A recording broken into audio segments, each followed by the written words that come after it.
Hello, fine people. This is Critical Mass. It is episode 28. This is the podcast where three distinguished scholars who happen to work in the ad business rap about movies that critics and audiences do not agree on. I am Nick Honeywell. I'm here with Gris Griswold and Brian McCullough. Producer Ben is here.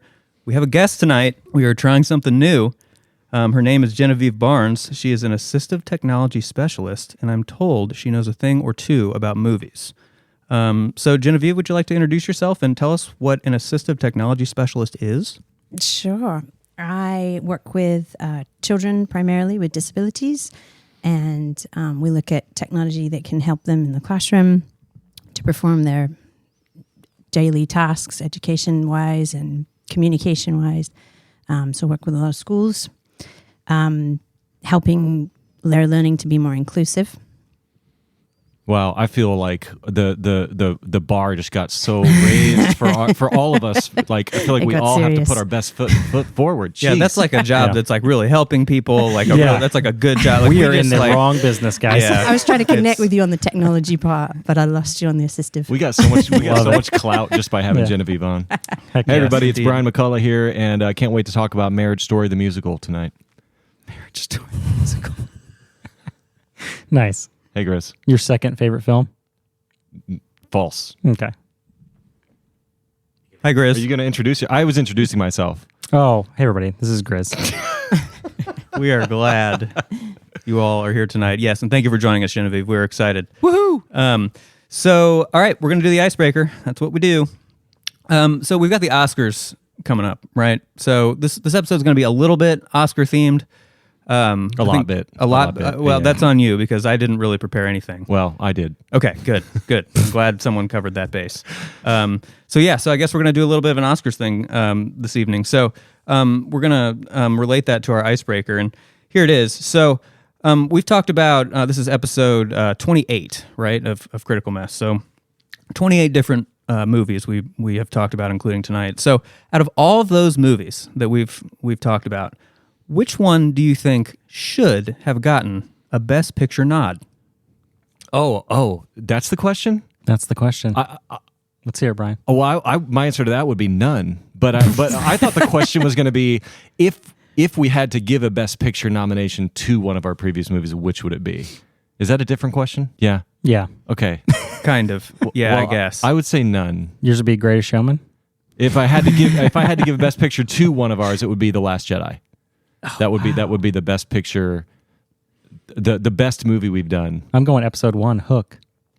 Hands down. Just the heart in that movie, the visuals, everything. Acting, kids to adults, all of it was top notch. John Williams score, yeah. Baby. See? Well, as your one listener, obviously, I've listened to every episode. She's our one listener. This is me. It's so nice to meet you. So no one's listening to this one.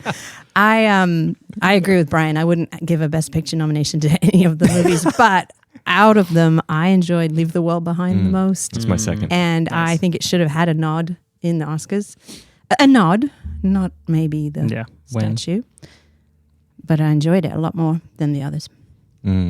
I love that you said that and that you're sitting 2 feet from Nick, who hated that movie. Fucking destroyed that movie. We might need to separate you two. Right? And guess what? I know other people that don't like that movie too, and none of them are in this room. So that's just kind of is what it is. Thank you, Brian, for clarifying the question. But however, I would give the movie I'm going to say Best Picture for sure. Can I guess? I can know exactly what movie this is. Twilight. I don't want to steal your thunder, but it's Blade. Yeah, no, Bad Boys 2. Oh, okay.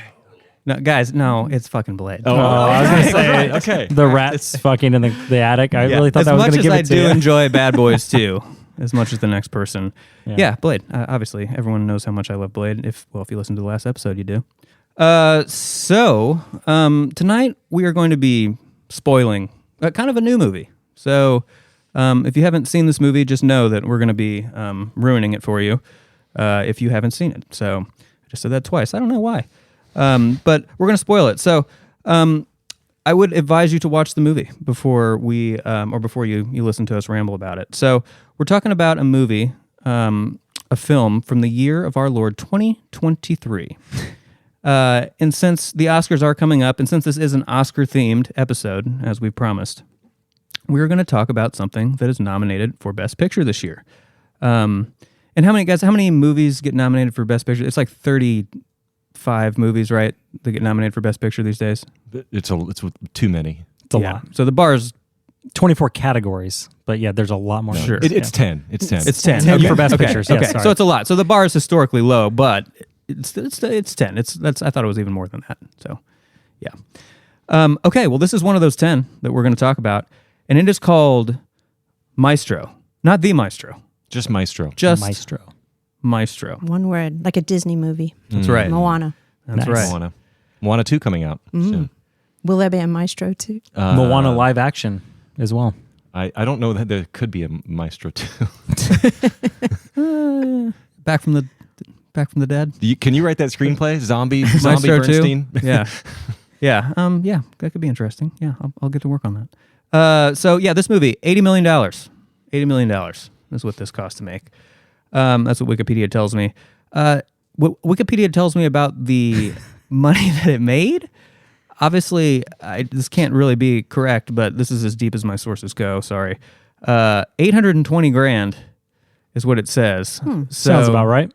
You know, I know this is a Netflix thing, right? So Yeah. they don't really tell us shit. So we don't really know how well this fared, I guess. But I will just say $80 million is a lot to recoup on a film of this nature. Guys, how did this have the same budget as The Creator? No clue. What? I think mostly hair and makeup. It Yeah. had to have been. All Yeah. makeup on Bradley Cooper. $40 million on hair and makeup, $39 million on Bradley Cooper, $1 million goes to the rest. Well, and at least 10 or 12 million on cigarettes. True. Yeah. Yeah. Best supporting actor goes to The Cigarette. All right, so this movie was directed by the guy from The Hangover, who's also starring in this. He also directed A Star is Born, if you have seen that. This particular film stars the very lovely and talented Carey Mulligan as well, and also Matt Bomer. Sorry, Bomer would be cooler, I guess, but Matt. Vincenzo Amato, Sarah Silverman, a few other people as well. But this is mostly kind of the Bradley Cooper and Carey Mulligan show. Notably, the film was produced. Did you guys catch the producers on this movie? Anyone? Just remind me. No. Scorsese and Spielberg. Oh, yeah. It's an Amblin film. That's. Damn. I forgot about that. Yeah. They were not the only producers, but among the list. So some talent, some weight. And that makes behind this sense film. because Bernstein was such a prolific composer, American composer, and he composed for film. And Scorsese and Spielberg both being like students of lovers of film from this era, that makes sense that they would have connected with this character. Yeah. And They were Bradley also Cooper invited Spielberg to direct this movie. Yeah. Right? Really? And he, Oh, interesting. my understanding is that when Bradley Cooper showed Spielberg A Star is Born, that Spielberg said, "You need to direct this movie." I think both of them were attached to it. And Yeah. then they were like, yeah, no, And you he do said, it. "No, you do it." And he was Yeah. like, "I can't do it." And he did it. Can you imagine if Spielberg told you to direct a No movie sh- and he thought you could do better than him? That's high praise. It Wow. is high Yeah. praise. Jeez. Bradley Yeah. Cooper's a force. Might want to fact check that source. With your accent. You're our only I'm fan. not fact You checking fact check anything it. you say. Yeah, you're only listener. Wikipedia so told me. That's okay. I mean, okay. Quick refresher about the criteria for the movies we talk about. So the movie's got to be fresh with audiences and rotten with critics, or vice versa. The disparity's got to be like 20% or something like that. So on Rotten Tomatoes, Maestro 79% with critics, and 58% with audiences. So we got a decent 21% disparity here, which is kind of interesting given this is nominated for Best Picture. I mean, I think it's a little not super weird, but a little weird to have a movie coming in that low with audiences that gets that high of a. It's very nomination. apropos for us because obviously it's Oscar season. We wanted to do an Oscar movie, and luckily one of the 10 fits our criteria. One and only one, and this is the only one that fit our criteria. So it was kind of serendipitous. You said You it was don't think it will win? apropos, serendipitous, That's 2 words. and was that first one German? Well, if you recall, that was said by the architect in The Matrix 2. Oh, And here we go. Damn it. And so that's where I learned that word. Hold on, I Dorothy. will be dropping vis-a-vis at some point tonight. Nice. I'll look all those words up later. So let's get into Maestro, boys and girls. What was our first exposure to this film? When did we see it for the first time, and how many times have we seen it? I watched it in December on Netflix with my mother. It was her pick. I wanted to watch Naiad, but I was pleasantly surprised. I enjoyed it. And then I watched it again last night and paused and took notes as a good podcast speaker does. Nice. Really Presenter. nice. It's more than I would do. I did my homework. Good job. I've seen it twice. Watched it a couple weeks ago, and then I watched it again this past weekend with subtitles this time, which was really enlightening. So I've seen it twice. Nice. Yeah, I watched this when it came out, probably around December time. And then I rewatched it last night just to get notes, do the same thing, just kind of analyze some of the scenes. So, yeah. And I watched it last night. Shout out to Brian. Thanks for that Netflix deets, bud. Shh, don't tell him. I appreciate that. I meant... just kidding, Netflix. You're welcome, yeah, Nick. You're welcome. Yes, thank you. This is Critical Mess. We're talking a little Maestro tonight, and we are sponsored tonight by a special brand that's near and dear to our hearts, the sauce that fuels the podcast.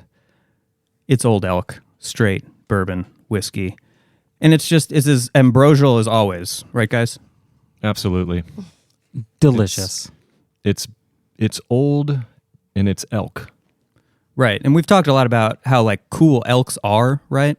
Mm-hmm. How it's kind of like the Bruce Banner version of a deer, like kind of an exploding muscle deer. And that's just cool. So we're into Old Elk, and as always, we appreciate you being our sponsor. So you guys want to rate this movie? Mm-hmm. Somebody do it. I got it. 72. I'm giving this movie a 72. My quick synopsis there is I recognized tremendous performances and movie craft. Did not enjoy the story or kind of the direction that they chose to focus on. But I do recognize this as being very worthy of one of the 10 nominations. And I think that just the sheer caliber of filmmaking that happened here was it really makes me want to watch Star is Born. I can't believe I haven't seen that yet. So I'm going to visit that tonight at 10:30. I'm going to crank it up. I'm going to pull a Gris and crank Gris it up. style. Late. No shit. Yep. Yeah, there you go. No, Nice. I probably won't, but still. You'll be asleep by then. Obviously. I'm going to rock it right at an 83. I mean, Bradley Cooper and Carey Mulligan, unbelievable performances. I thought it was a very emotional movie. I just really enjoyed it. So more so than the first time. So, Genevieve? I will give it a 68.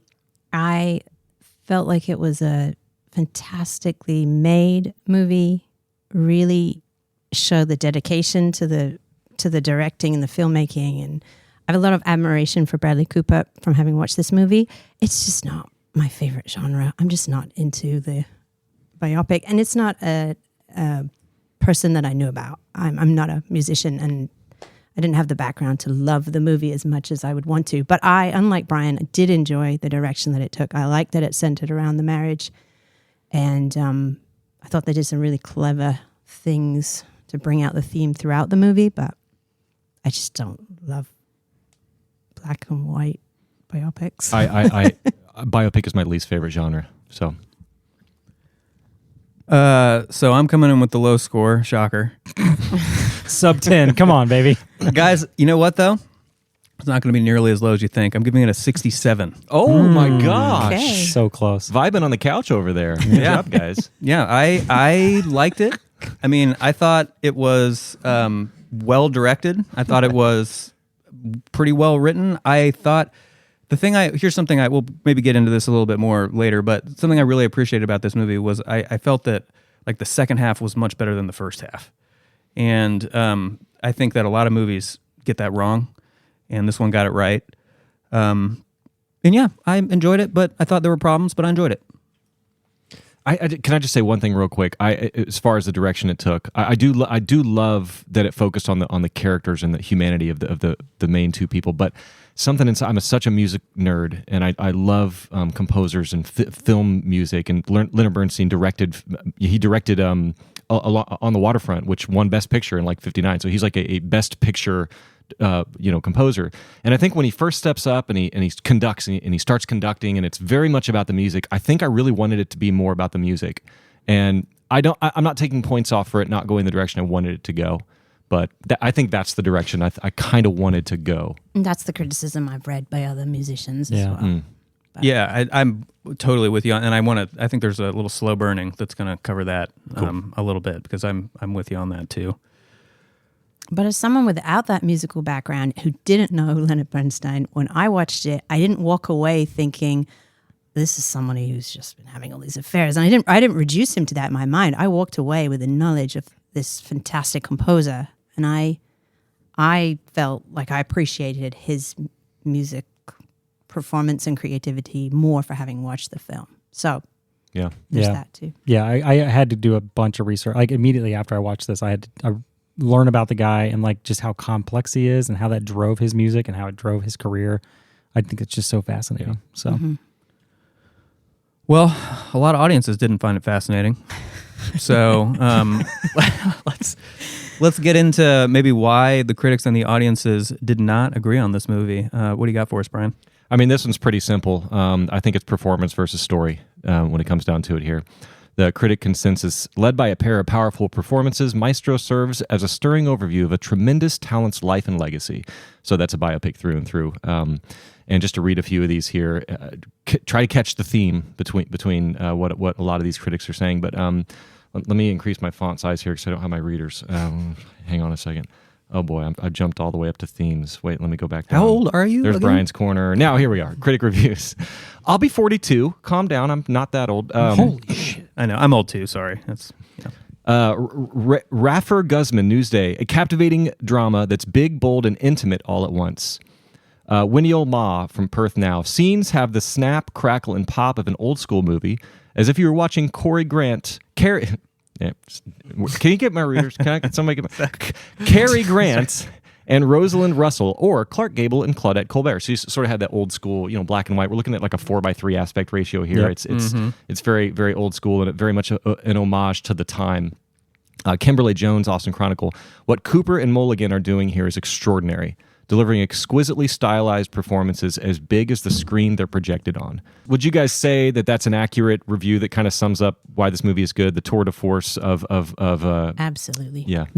Their chemistry, their back and forth, their power to each other is just unmatched. Their dialogue overlapping. A lot of that had to be unscripted or improvised. It was really, really great. There's a lot of overlapping dialogue. Yeah. Richard Roper says it as well. Directing and doing the best acting of his career. Cooper also showcases Carey Mulligan, passionate as the conductor's long-suffering wife. Barry Hertz says, singing Mulligan's praises is not enough. She deserves her own symphony. Amy Nicholson says, this is Film Week, the style of it is done with a dynamism that the story just doesn't have. So now we see... she may have knocked it a little bit for the story, but still the performances and the dynamism, that's a good word. And then lastly, Kyle Smith, Wall Street Journal, says, Bradley Cooper's mimicry eventually becomes overbearing. Interesting. If an actor is working so hard that all the audience can focus on is the work rather than the character, it's self-defeating. So that was a somewhat less stellar review. And I would say my summary there is that critics placed a extraordinary amount of value on the performance. And I think that rings true for Best Pictures usually. Mm-hmm. Yeah, usually, yeah. I'd say so. Yeah. And then audience, like we said, story versus performance, we'll notice that the through line here is that the audience, I think, was looking for more in the way of story.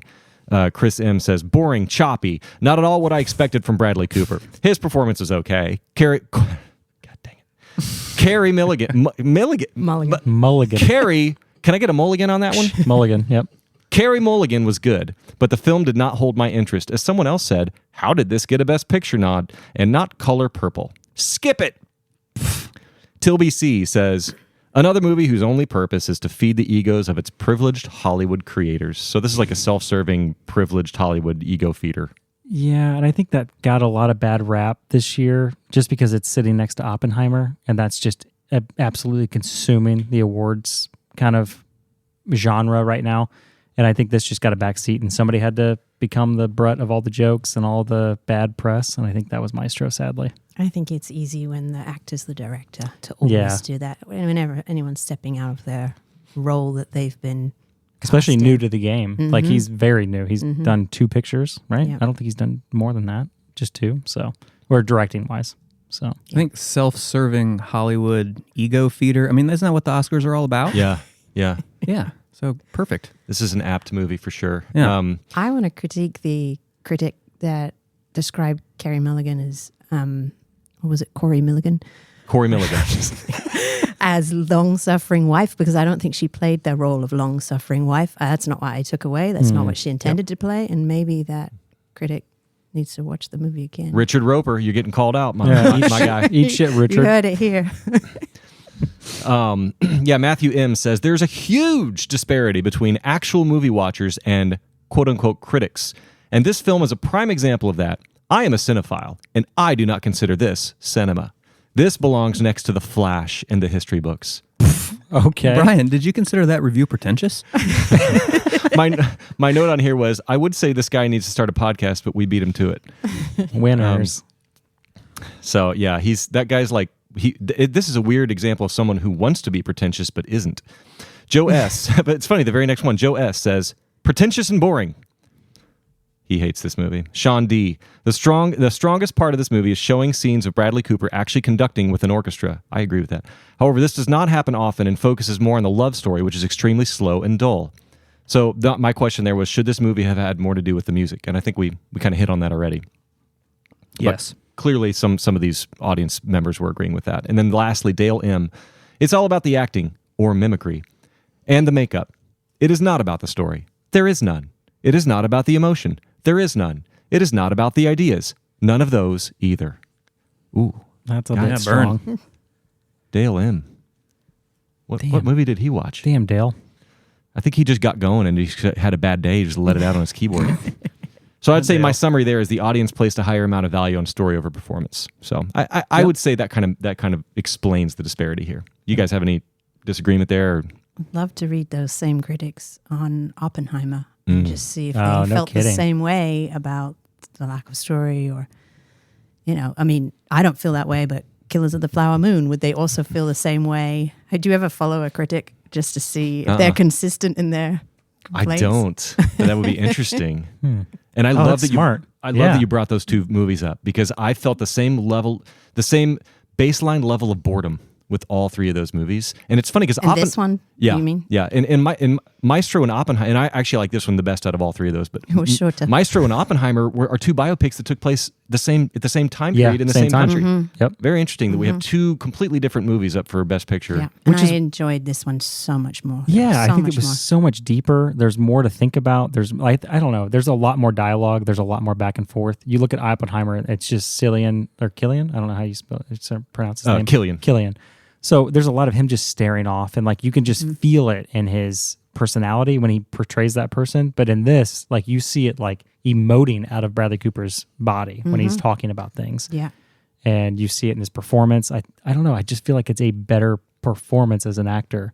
But I had a better, stronger feeling when I watched Oppenheimer. So it's I was just going to say, hard. you loved Oppenheimer. I loved it. I thought it was just beautiful. I mean, I gave this a 9.5 out of 10. Something like that when I rated it, because there's only so much 8 out of 10, something like that. And then Oppenheimer, I gave it 10 out of 10. Wow. So it's just the perfect score. Yeah, it's just beautiful. I did not feel that way. Yeah, We're going to get into that. yeah, I love it. Well, actually, why don't we flip that script? I think it's probably time to do that. We all gave this movie a good rating, so let's talk some shit. Let's talk some shit about this movie. I'll start. I'll throw something out there. And you guys may disagree with this. I'm curious because we're talking a lot about the performances. I thought Bradley Cooper was. I get he was playing a very eccentric person, but even so, I found his performance to be a bit melodramatic and kind of tedious to watch sometimes. I still think he did a good job. I guess I will say it was a good performance. But it was just kind of over the top. It was just like a little too much for me. And I get he's trying to, it's a biopic, but I kind of wasn't buying it, I guess, ultimately. I agree with you that it was over the top. But here's one thing I'll say about it. I never one time thought to myself, I'm watching Bradley Cooper. Not once. The entire time I'm totally invested in Leonard Bernstein. So kudos to him for that. I will say, he is an actor. I have a hard time with that. I have a hard time separating the actor from the character. Like Me too. Yeah. So, and I do agree. He did for me. I didn't quite get it on your level, but it was better than I would have expected, for sure. I truly lost Bradley Cooper in this role. Yeah. I thought it was just beautiful. I think the hot topic for a long time was him having the prosthetics and the nose specifically and all the makeup and all the things and the aging. But I thought they did an unbelievable job. Like he melted into this person. So he was flipping but the he was, script. It was heavy-handed. Flipping the script. It's very heavy-handed. I think that his nasally accent, I don't think that was something that felt natural to the actual person. He went over the top. And then I talked to producer Ben about this week. A lot of the scenes dragged on, and like they just sat on scenes too much. I think they did it a lot in this movie. It would have been a lot more powerful if they picked and chose a lot of these scenes a little bit better, and then it would have had more power. I think him and his wife, when she's diagnosed and things like that early in the movie, if they would have just picked a little bit better spots to choose that rather than go through the whole film, I felt like everything dragged. So it could have been a lot shorter. So I could have done without the musical numbers, and that I think I enjoyed it because I just flip the script, right? You say what's on your heart. I think what I did like about them was that it did interrupt some of the heavy dialogue and the more serious, tale of the relationship. But I don't know that it really moved the plot along or helped it, and it's a long film already. I think I could have cut out any of that kind of dive into the surreal. I don't think that did it for me. Would you cut out this big surreal dance number here? This surreal I feel like dance that's prime number example right now. number one. And actually, when I watched it the first time, I felt like, oh, okay, right, we're in a musical now. I wondered if the whole film would be musical. The second time I watched it, I noticed how poorly Bradley Cooper danced. And I think he is a good dancer based on Silver Linings Playbook. I think he can do good things. But when I watched it the second but this time... sailor guy, look Sorry, at him. This Brad. sailor guy is great, but when He's you a see dancing Bradley man. Cooper, he does some sort of weird, he's shaking sexy it. He's like things doing, that- he's shaking that ass is what he's I doing. agreed. I agree. I wanted Genevieve. him to stop. He does like a bum thing. Yeah, he does. Ready? Wait for it. There it is. Yeah, there it is. Oh, I want him to stop. He just unfortunately had to go right after a trained dancer. His high so. pants could be yeah. higher. Why would you do that to him? Yeah. He picked that. It was his choice to do that too. She feels uncomfortable. I agree. Yeah, Yeah. uncomfortable. I agree with that. I thought the musical numbers were a little much. I really only have one major thing to flip on this script, and that is that it just was boring to me. And I just don't love biopics. I recognize that they're good, but they're just not my jam. And that really took a lot from. I gave it a 70. What I give it a 72. For that to be the only things I have negative to say about the movie, I guess I discovered that I value story over performance when I'm watching a movie. So It's funny, Brian, a short little anecdote. I was having dinner with my father last weekend, and he was asking what's the next movie on the podcast, and I was like, Maestro, and he was like, I hate biopics, I'm not watching it. Ken, shout out to Ken. It wasn't that dramatic, but What up, Ken? he made it clear that biopics were definitely not for him too. So maybe that's, I don't know, Yeah. maybe that's like a common kind of thing. People just don't like biopics, because I kind of don't like them either. I haven't Yeah. heard anyone who says that's my genre. Yeah, right. Nobody. Yeah. Well, it's because you know what's going to happen, right? It's Yeah. like, Yeah. It's This tough. person already. There Yeah. was a Mr. Rogers biopic that came out. I didn't love that, even though I love who he is. Do you guys? Okay, put it this way. Question. There was a really great biopic I saw, and it's maybe the only one. Weird. Have you guys seen? Is it called Weird or Weird Al? Daniel Radcliffe playing Weird Al. Weird Al Yankovic. Yeah. That's a fucking great movie. Okay, and it's because it was went to surreal land. So it has to do something weird and special, I think, for me to jam with it as a biopic. Yeah, I think that was a question for me to you guys was, is there a biopic that you thought was done very well that you can even think of? Maestro. I just didn't like it.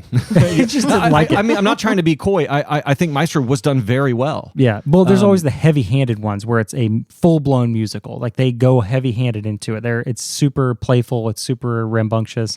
And then you have something like Oppenheimer that's a little bit slower. It's quieter, but it's strong in performance. Would you and all call Downfall a biopic? Yeah, what qualifies being a that. biopic? It's hard because I look at Catch Me If You Can. It I would have probably a need to lot tell of the story of their life over a long So number of I years, know right? it's a True musical story of a only, but character. Hamilton Yeah. does tell the story, and it's only surreal. Yeah. And that's an entertaining story. We're getting out of film world here, but No, that's okay. that's to me I guess you're right. Maybe we do need more of the story and the surreal. But that's what I didn't like in this one. Oh, yeah. Well, look at Braveheart, right? One of my top 5 favorite movies of all time.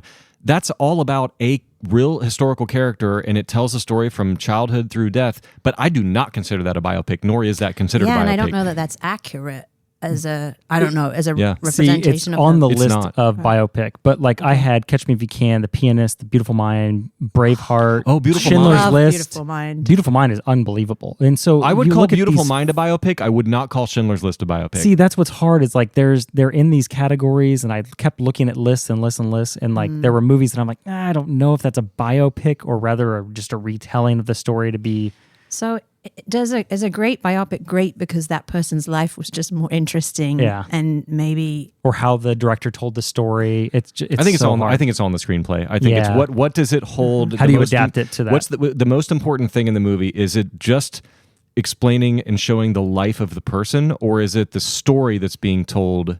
You know, that person is a part of, and I really would say it probably comes down to just the screenplay and how But they then treat to it. get a great biopic, you really need to twist the story to entertain your audience. And I think that's what happened in A Beautiful Mind. I think that's why it's so good, because it's not a completely accurate portrayal. I mean, It's that not- is it's not a accurate at all. biopic Yeah. that focuses on a love story that makes a love story more than possibly it was. Yeah.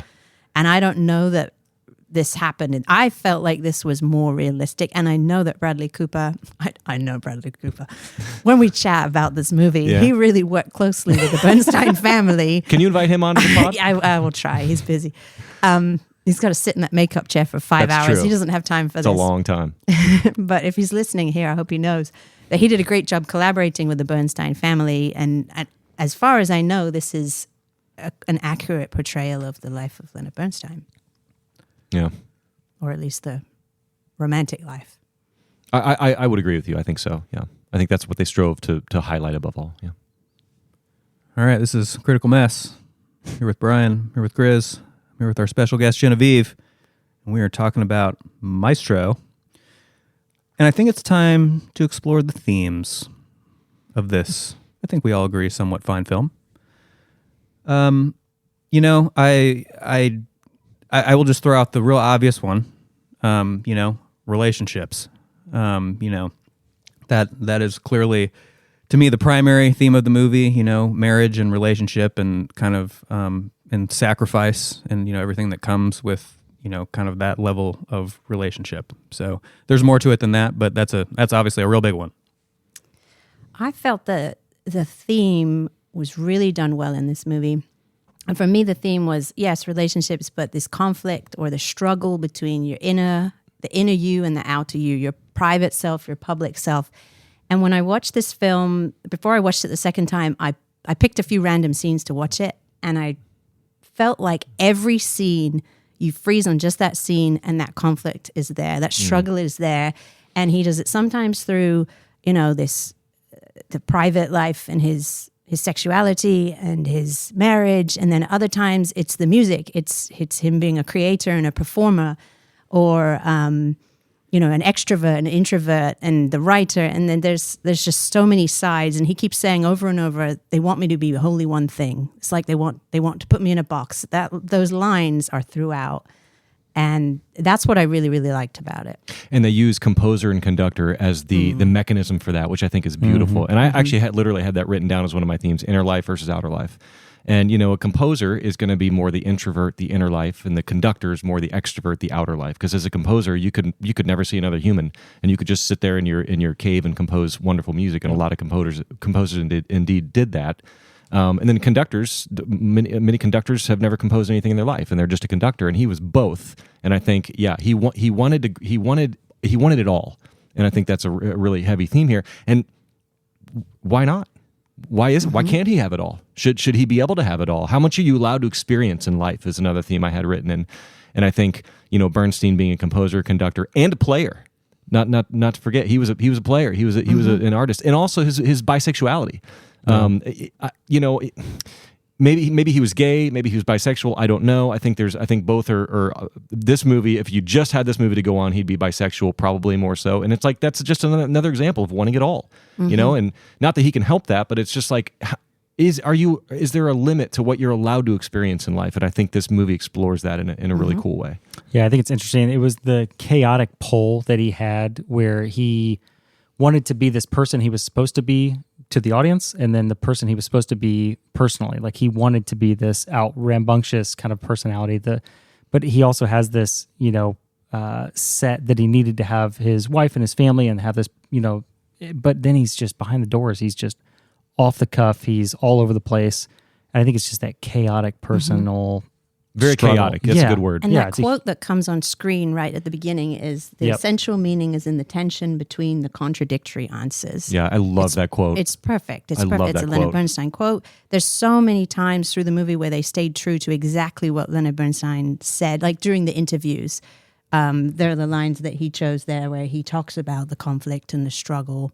And if we want to take it more broadly, maybe this is the struggle we have with Bradley Cooper. Is he the actor? Is he the director? Do we take him seriously, or is he this comic role? And I didn't even put that meta together. That's great. Very meta. That's really well done. meta. Great take. Dang.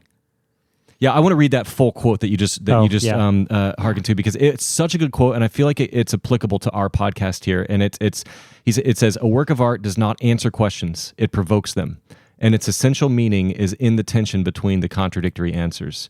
I love that quote. I very much identify with that quote, and I love when something provokes questions, and that's why I think I like complicated, complex, maybe not so happy endings to movies. So. More themes? Nick, do you got more, or Gris? I've got more written down here. This is a very theme-heavy movie. Run with it. Okay, so we've mentioned those two. I think the very first theme that's presented here is, does it take luck to become great? Right? He gets his first break, and it's a big break. That the guy happens to come down with the flu. He goes out and does a stellar composition for the Philharmonic or whoever it was, and like he nails it, and he gets instantly famous. Yep. Would he have become great despite that? Or do people only become great through their circumstances? So that's a question. You can't really answer that. And he asks Felicia that same yes, he does. same question, and she says something about, well, you're a man. I don't know. She doesn't go any further into it then, but she makes a comment about You would have anyway. Yeah, implying like it would have happened to you anyway because you're a man. And she doesn't go with that. And that conversation was what made me realize that was a theme here. Another one is, how much are you expected to sacrifice when you marry someone, especially if there's someone great like Bernstein? Because we talked about long suffering, and that one critic may have turned the movie off 3/4 of the way through when he still thought all she was long suffering, and she didn't have the completion of her amazing arc. But, like he seems to be suffering when he can't be who he really is.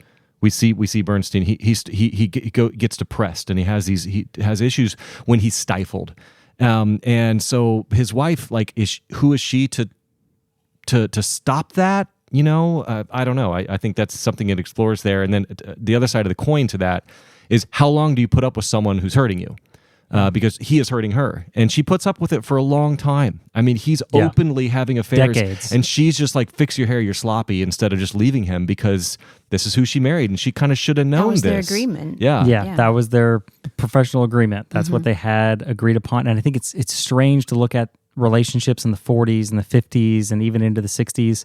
But I think the end scene, not to spoil the film already, but did you guys catch the end scene where it shows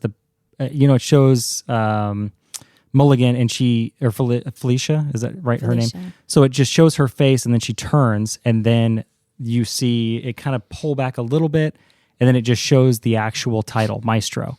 And I think that was just the most brilliant way to end the film, because in that era, the 40s and 50s, a lot of movies and films and a lot of things that you go back and you dive into, the wives were the actual driving factor. You go back and watch Apollo 13, and it's a beautiful film, and you actually watch the wives rather than, I just recently watched it. So you look at the wives and how they directed a lot of those men, and they kept their lives together and they pushed them towards certain areas.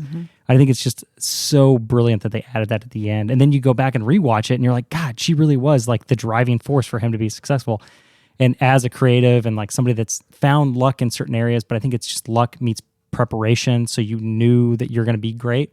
But I think he needed her to find that luck and have that spark, and used her kind of. And then you watch him struggle like all hell whenever she walks away and makes that strong choice to get the fuck out of there. So she's the maestro yeah, after all. yeah. She's the conductor. It's the best. Yeah. Interesting. Yeah. I love it. Very cool. The only other two I had was just the overall exploration of an artist's struggle with their legacy and meaning. You know, he's giving these interviews and he's saying, I don't really feel like I even wrote that much, and I don't even really feel like I'm that great. And it's like, he was like the greatest American composer, you know. And then depression and loneliness is a theme throughout as well. And it deals with that.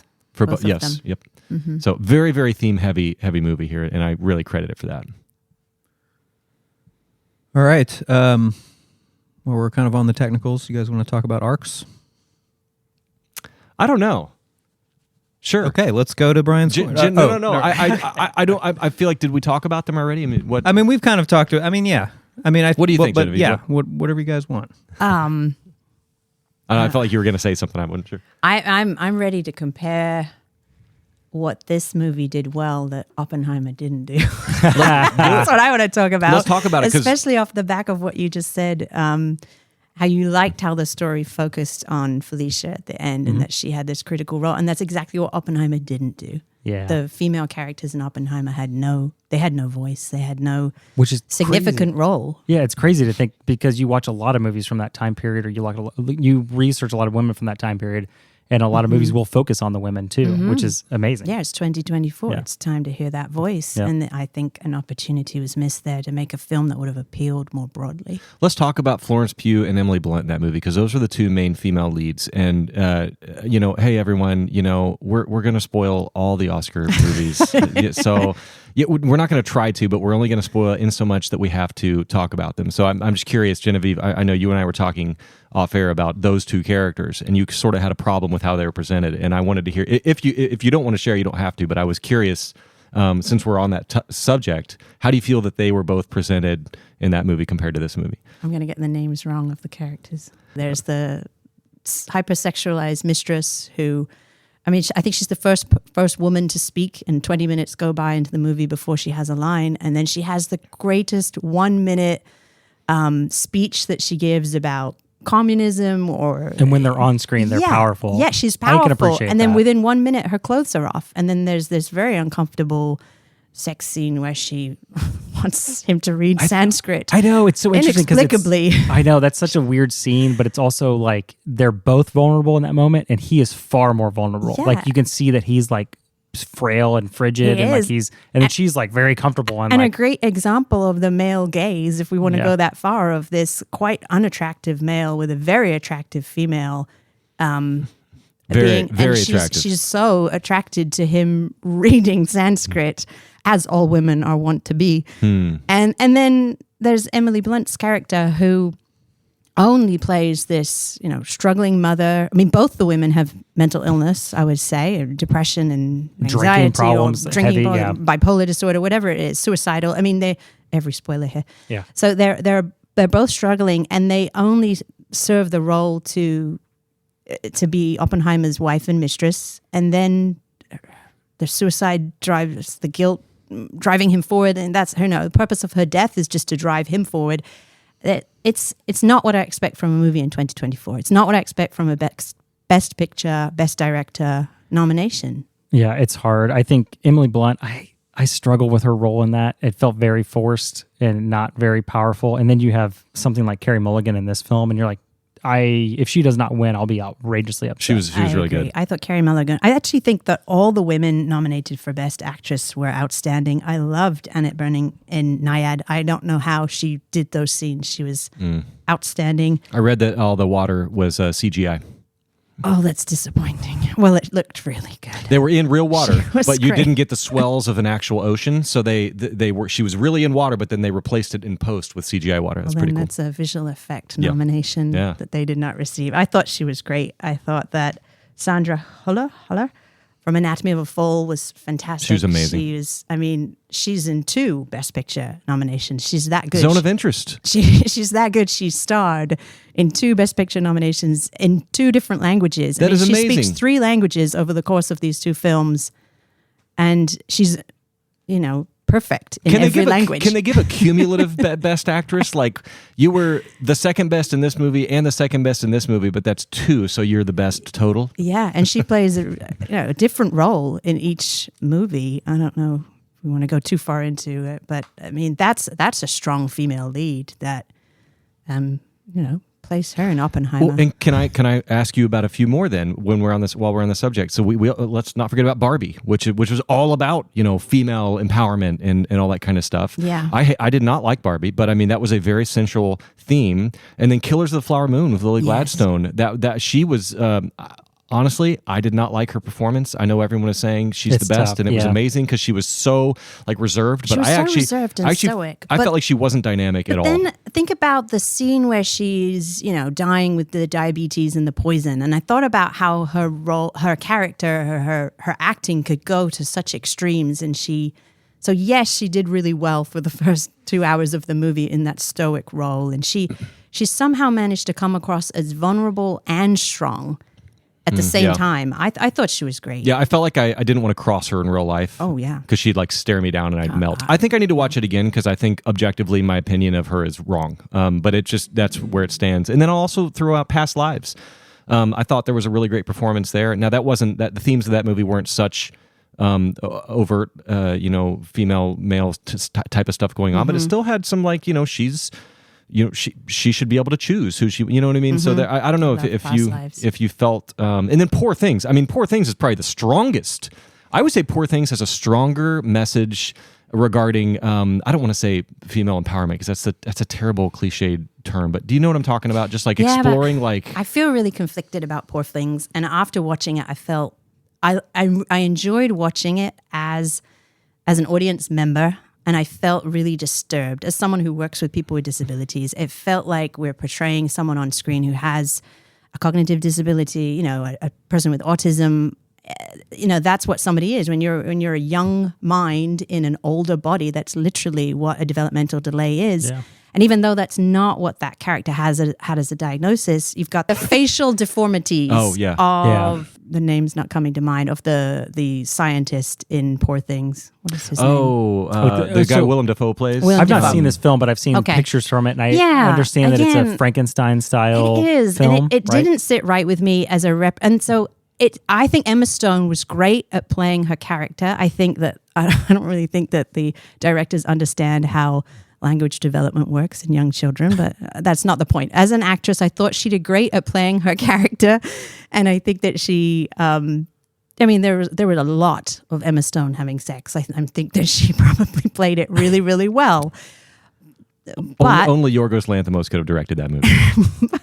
But based on the fact that she's playing a character with a disability, and there is an Oscar, historically the Oscars have given these actor and actress nominations to people who play people with disabilities, I don't think that she should win. It is something like there's 50% chance if you are nominated as best actor or best actress for a character with a disability, 50% chance that you will win, because that's what our actors have done over and over again. Yeah, it's hard because you look at Leo in What's Eating Gilbert Grape, and that is a strong, specific performance. That is 30 years old plus. I don't know how long it's an old film, but you look at that performance, and I feel like I have not seen Past Lives or exactly.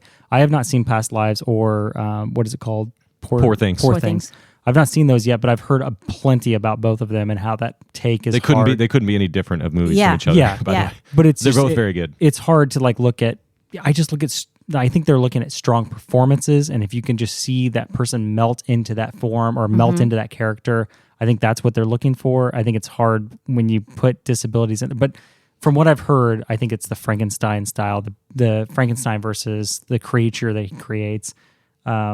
I don't see it the same, but I have not seen the film. So I think you should. I think you should see it before you. I'll see it definitely. And Genevieve, I guess the reason I was bringing that up is because I agree with you as far as performances go, and also it is weird because it's literally I don't want to spoil it. I jokingly said we're going to spoil all these movies. Let's not spoil it, but you're right with what you're saying. But if you take the part where she finally becomes sort of fully matured, everything after that, I mean, it's men control. It's all the men in her life trying to control her, and she says no. And she is very and I'm you're rooting for her. She's wants to experience everything life has to give. Her and Bradley Cooper kind of were similar people. They were both people who sort of unapologetically said, "Oh my gosh, I've discovered life, and I'm going to take all of it. I'm not going to limit it." And I think it's an interesting theme this year. Yeah. And I did enjoy I rooted for her. I wanted the best for her. I even supported her career choice as a prostitute. I did too. No, major I spoiler. was like, yeah, of course. Yeah. But it didn't sit well with me, and I felt uncomfortable afterwards. I mean, there were a lot of people with disabilities in that film who were kind of filtered in. There were a couple of the characters who visited the brothel. There was a man with a hook. 2024, we are over men with hooks. Holdovers also did man with hook. Yep. Man with hook hand does not need to be a villain anymore. We don't need for an amputee to be a villain. That is a typecast disability trope that you are scarier when you are missing a body part. Oh, yeah, good take. See, I would not have thought of that. You're so right. I'm glad we mentioned holdovers because now that just leaves one. That just literally leaves one movie that we haven't talked about, and that's American Fiction. Oh, American Fiction! Great movie, but it doesn't. There's no men with hooks. There's no men with hooks at all, or baby prostitutes in it, unfortunately. No, but I thought it was great. Movie.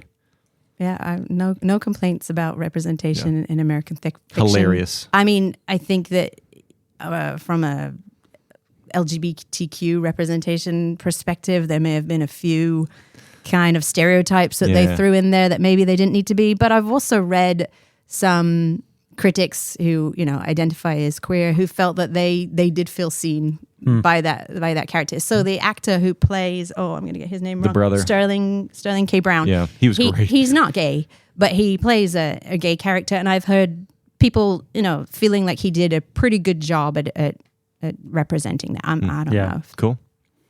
So. All right, we've talked about all 10 Best Picture noms. I feel like we've done. We got it. I feel like this can officially be our Oscar episode. I know it's hard. I've only seen half of these, and that's the least I've seen in years. This is the first time I've ever seen them all. Yeah. So I did my homework for the podcast. Nice work. I'm proud of you. Did Nick go? Does anybody know where Nick's at? Did Nick? I kind of forgot Nick? where I was for a little while there. We just woke Nick up. It's gonna be fun watching Maestro. Critical mess. Critical mess. All right. What segment was that? That was That was Character Arcs, aka Let's Talk About the Oscars 2023. Got it. Okay. Let me take a look at our table of contents to see what's next. Let's check the glossary for apropos while we're at it. I think next we go to, I believe that is Brian's Corner. Hey everybody, welcome to Brian's Corner. This is going to be an interactive game, okay? Oscar special. This is going to be, and one of you guys is going to win, okay? One of you guys is going to walk away a winner. With what? Do we have a small statue? As There better be a prize? statue. Too many questions. This is Brian's Corner. You just let me do the talking. Just let me do the talking. No, I'm just kidding. Interject at any time. You guys, this is interesting. We're combining the soul of Critical Mess with the Oscars, okay? And we're going to do the most polarizing Best Picture winners of all time. So these are all of the Best Picture, not nominations, but winners of all time that have more than a 10-point disparity. So like, 66-77 would fit, okay? And caveat here, because there are some really, really, really old Best Picture winners that have like a 20% and a 40%, and somehow they won from like 1924, and no one has ever heard of it. So the exclusion here, or the exception, or the rule here, is that they have to have more than 100 critic ratings and more than 100,000 audience reviews. Okay, so that rules out basically anything before like 1950, basically. And also that way everyone has heard of all these movies. There's not going to be some weird movie that you've never heard of here. And what I want you to do, I want each of the three of you to do, is to guess whether the film has a higher critic or a higher audience score. And then guess the disparity. Okay, we're going to start. It's going to go lowest to highest. There's 11 of them here. Okay, so we're going to start with the smallest disparity. We're going to go to the highest. You're going to get 1 point for guessing whether it's a higher critic or a higher audience, and you're going to get 1 point if you're the closest to the disparity of the three of you. All right. So number 11, the 11th biggest disparity of Best Picture winner of all time, Shakespeare in Love, 1998. Gris, was it a higher audience or a higher critic? I'm going to go higher audience. Nick? Critic. High audience. It is higher critic. Fuck. What? Real people don't like that fucking movie. Fuck that movie. Critics? Nice, Critics. Nick. Higher critic. Critic. Guess the disparity, Gris. Oh, in that case, Remember, we're going lowest to highest, so it's got to be more than 10 points. 30 plus points. Wait, so that would mean our highest is going to be like 90? Like, Just Yeah. just let the man play the game. okay, 30. Yeah. Okay, 30. Nick? I'm going 12. Genevieve. 11. 12 is the right answer, actually. So, Damn, Nick. you guessed it exactly. You all just right. woke up and you're nailing it. I'm ashamed I know this much about Shakespeare in Love. Yeah, Jeez. Shakespeare in Love had a 92 critic and an 80 audience. All right, the number 10 of all time, Birdman, 2014. Gris, Higher critic. Nick, Yeah. Genevieve, Higher critic. you all get a point on Yes. that one. Okay. Oh, dang, I had Ben listed here too to play, but it's already too late for that shit. Yell really loud, Ben. Well, he doesn't get to score for the first two, so Producer Ben, we love you. plus I don't know if I can keep track of that many people at once. Sorry, Ben. I'll give you like $10 later. All right. Birdman, 91 critics, 78 audience. Number 9, The Hurt Locker, 2008. Gris, Higher audience. Nick, Critic. Genevieve. Critic. Is correct. Nick Not doing and so well. Genevieve. What's the disparity? Oh, we didn't do disparity for I know. Birdman. Sorry. Disparity for Birdman. Gris. 5. You already said it. Wait. So Did you if- say Let it? the man Wait, play the hang game. on, hang on. No. I feel at this point in time, I need to explain this to you, Gris. We're going from 11 to number 1, okay? If 11, the disparity was 12, Oh, okay, gotcha. then 10 would have to be at least 12 At or least higher. 12 or higher. Yes, you're But right. you already did say it. He said 5. No, I but said you 5. said the disparity. Not on Birdman. I think you did, but I I, think could be you wrong. Gris, I I'm did? gonna go 4. Okay. 4. Nice. Okay. Genevieve? So even though I think you said it, I don't know what it was. Well, then it doesn't matter. Wait, you said 4? I'm going 4. 14. It is 13. So I Genevieve thought I had it. scores there. Yeah, Birdman, 91. I did say it. I said the two You said numbers. 91 and but y'all 78. couldn't do, You y'all said couldn't do the numbers. math Yeah, to figure I it out. did the math.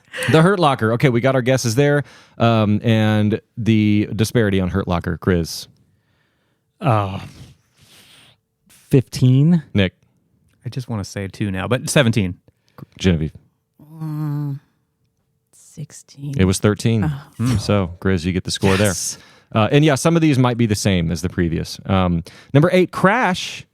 Everyone's favorite movie, Crash, 2004. I think 10 out of 10. I think I Gris? looked this one up.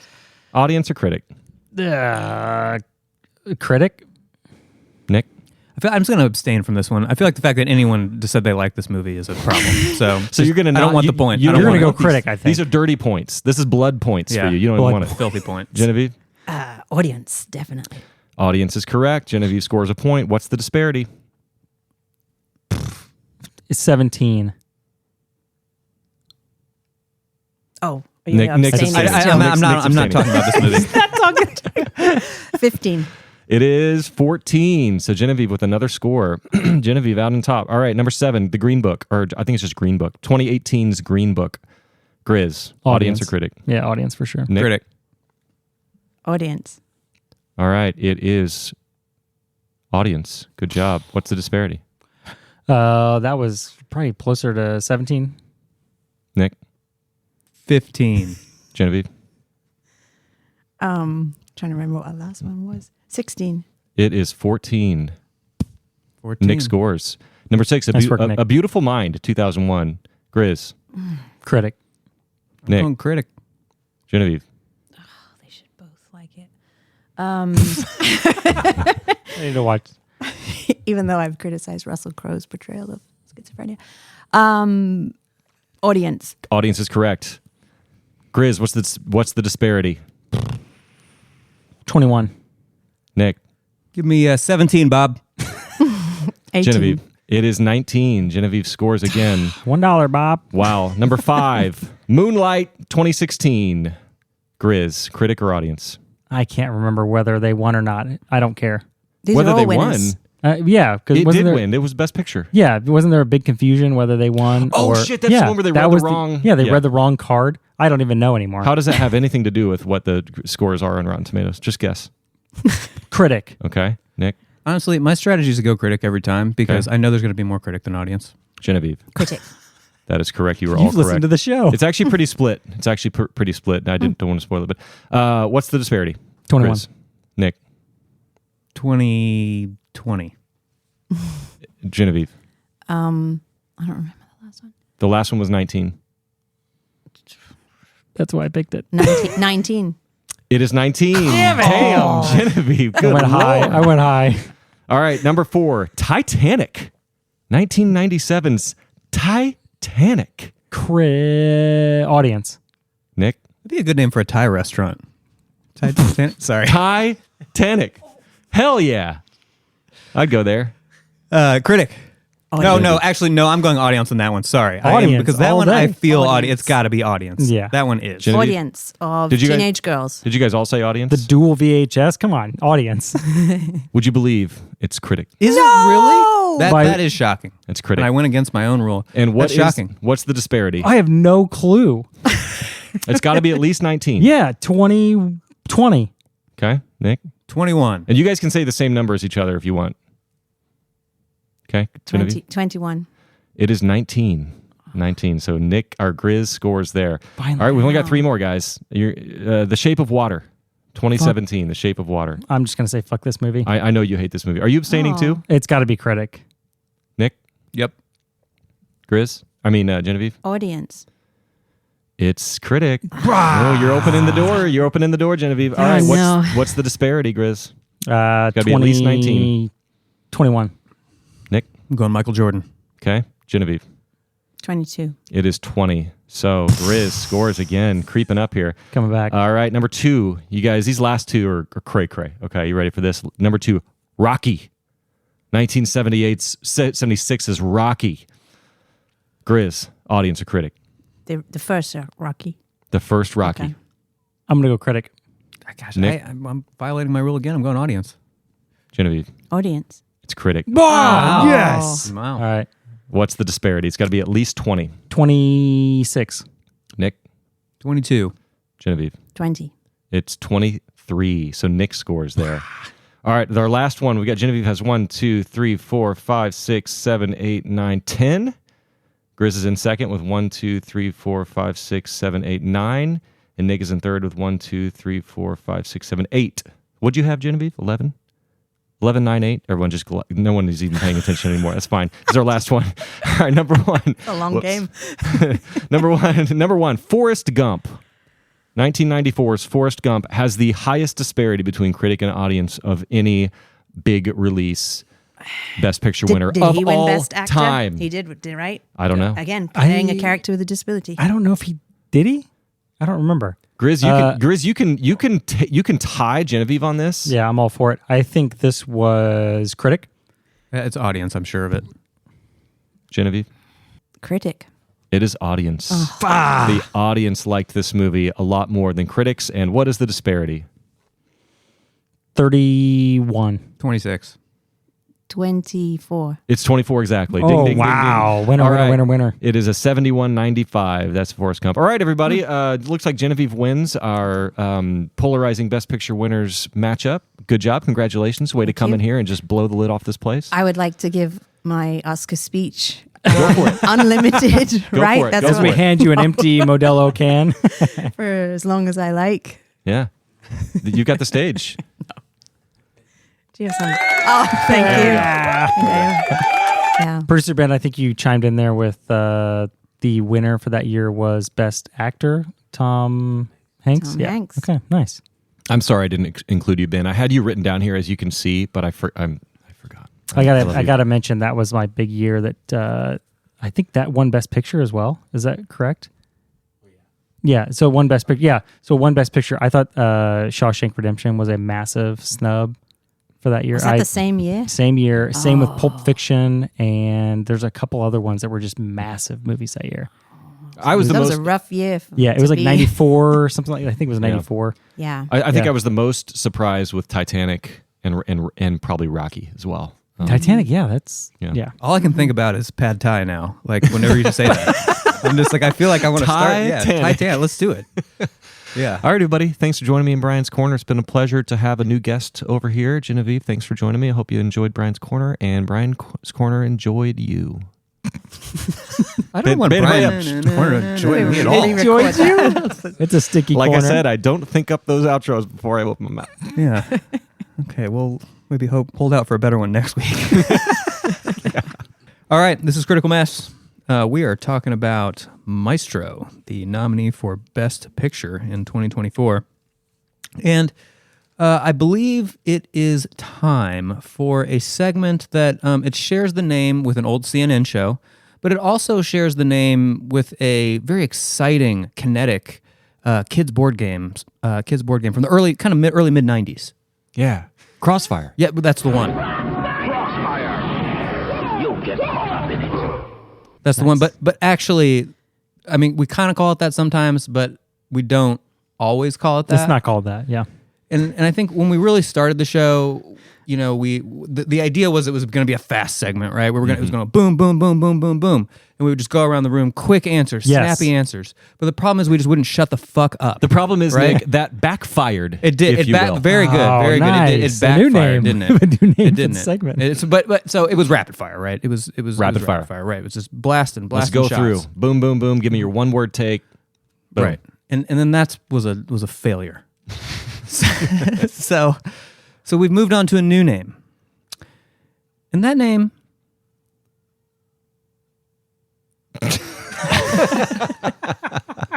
is Slow Burn. We're going to slow burn it. Slow Bernstein. Slow burns. Slow burn. Nice. It's time to slow burn it. So, I'll get us started, and everyone, please jump in. The idea is just react to the comment. So, I like to start from the start. So, this movie began with a Bradley Cooper in some very heavy old person makeup.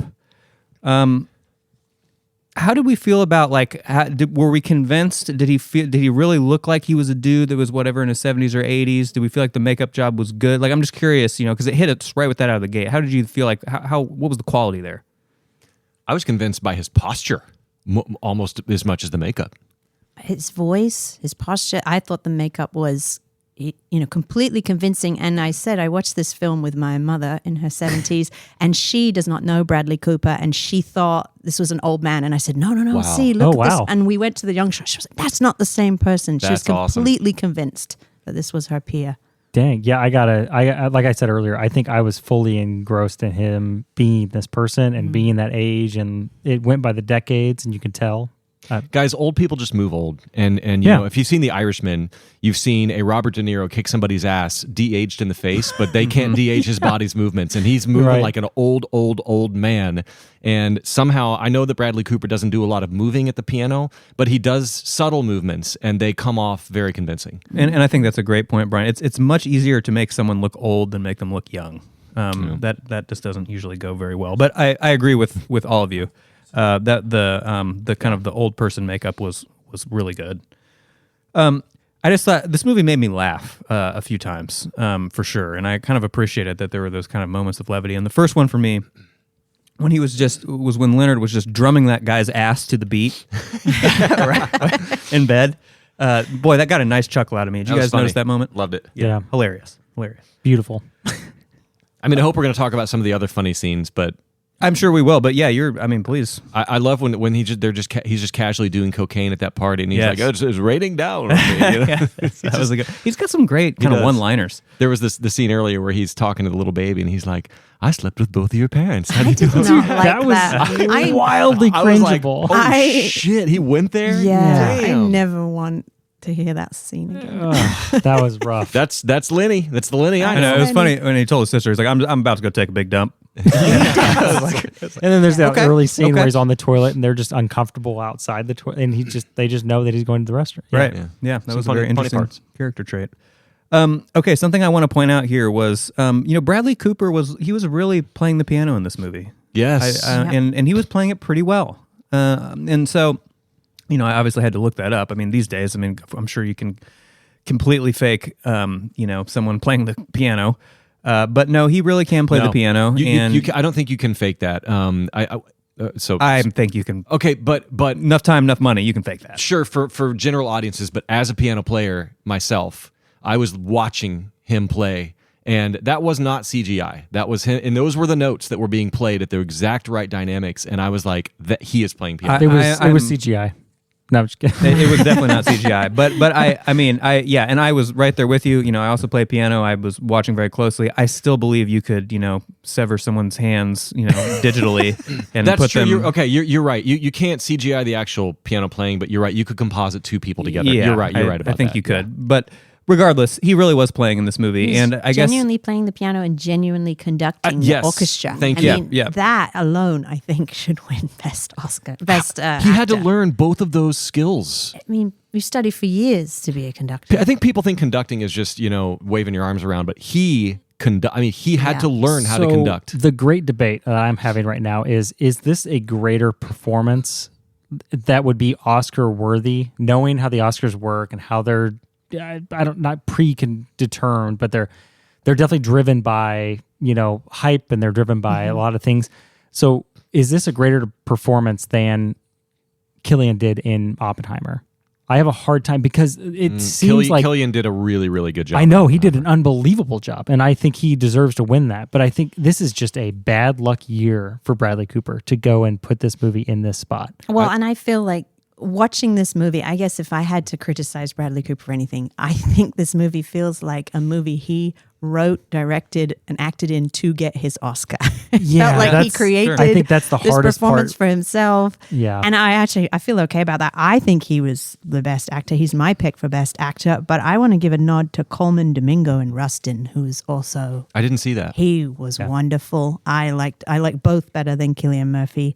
I mean, everyone's talking about Paul Giamatti as well, and Jeffrey Wright. They're all good. But for me, those other two were a step beyond, where you're playing, more a range in character, range in emotions, and more complex characters. I just feel like Cillian Murphy prepared for 3 weeks, and Bradley Cooper and Jeffrey Wright prepared for 1 week. Yeah. and then Bradley not to Cooper, take 5 away, years. that's how good. That's how good the they are. craziest part about this whole debate about the Oscars, and I think he prepared, and it's part of the press junket, and I think that it just comes off as chauvinistic when he did the interviews, and it came off cringeworthy when Bradley Cooper did these interviews and these talks about this movie.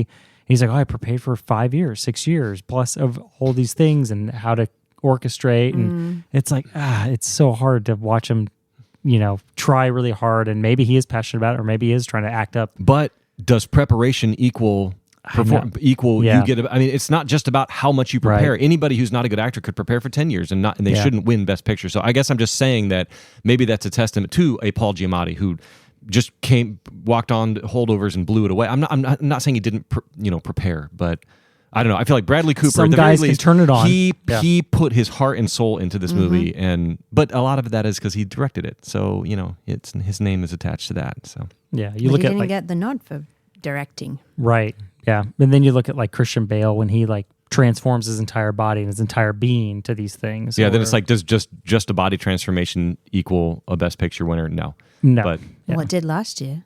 guys, can we slow our burning I was about to down say, a and little now bit? you know why the segment's called what it's called. why it's called Oh, here's where he's talking about the cocaine. Very doing the aptly cocaine. named.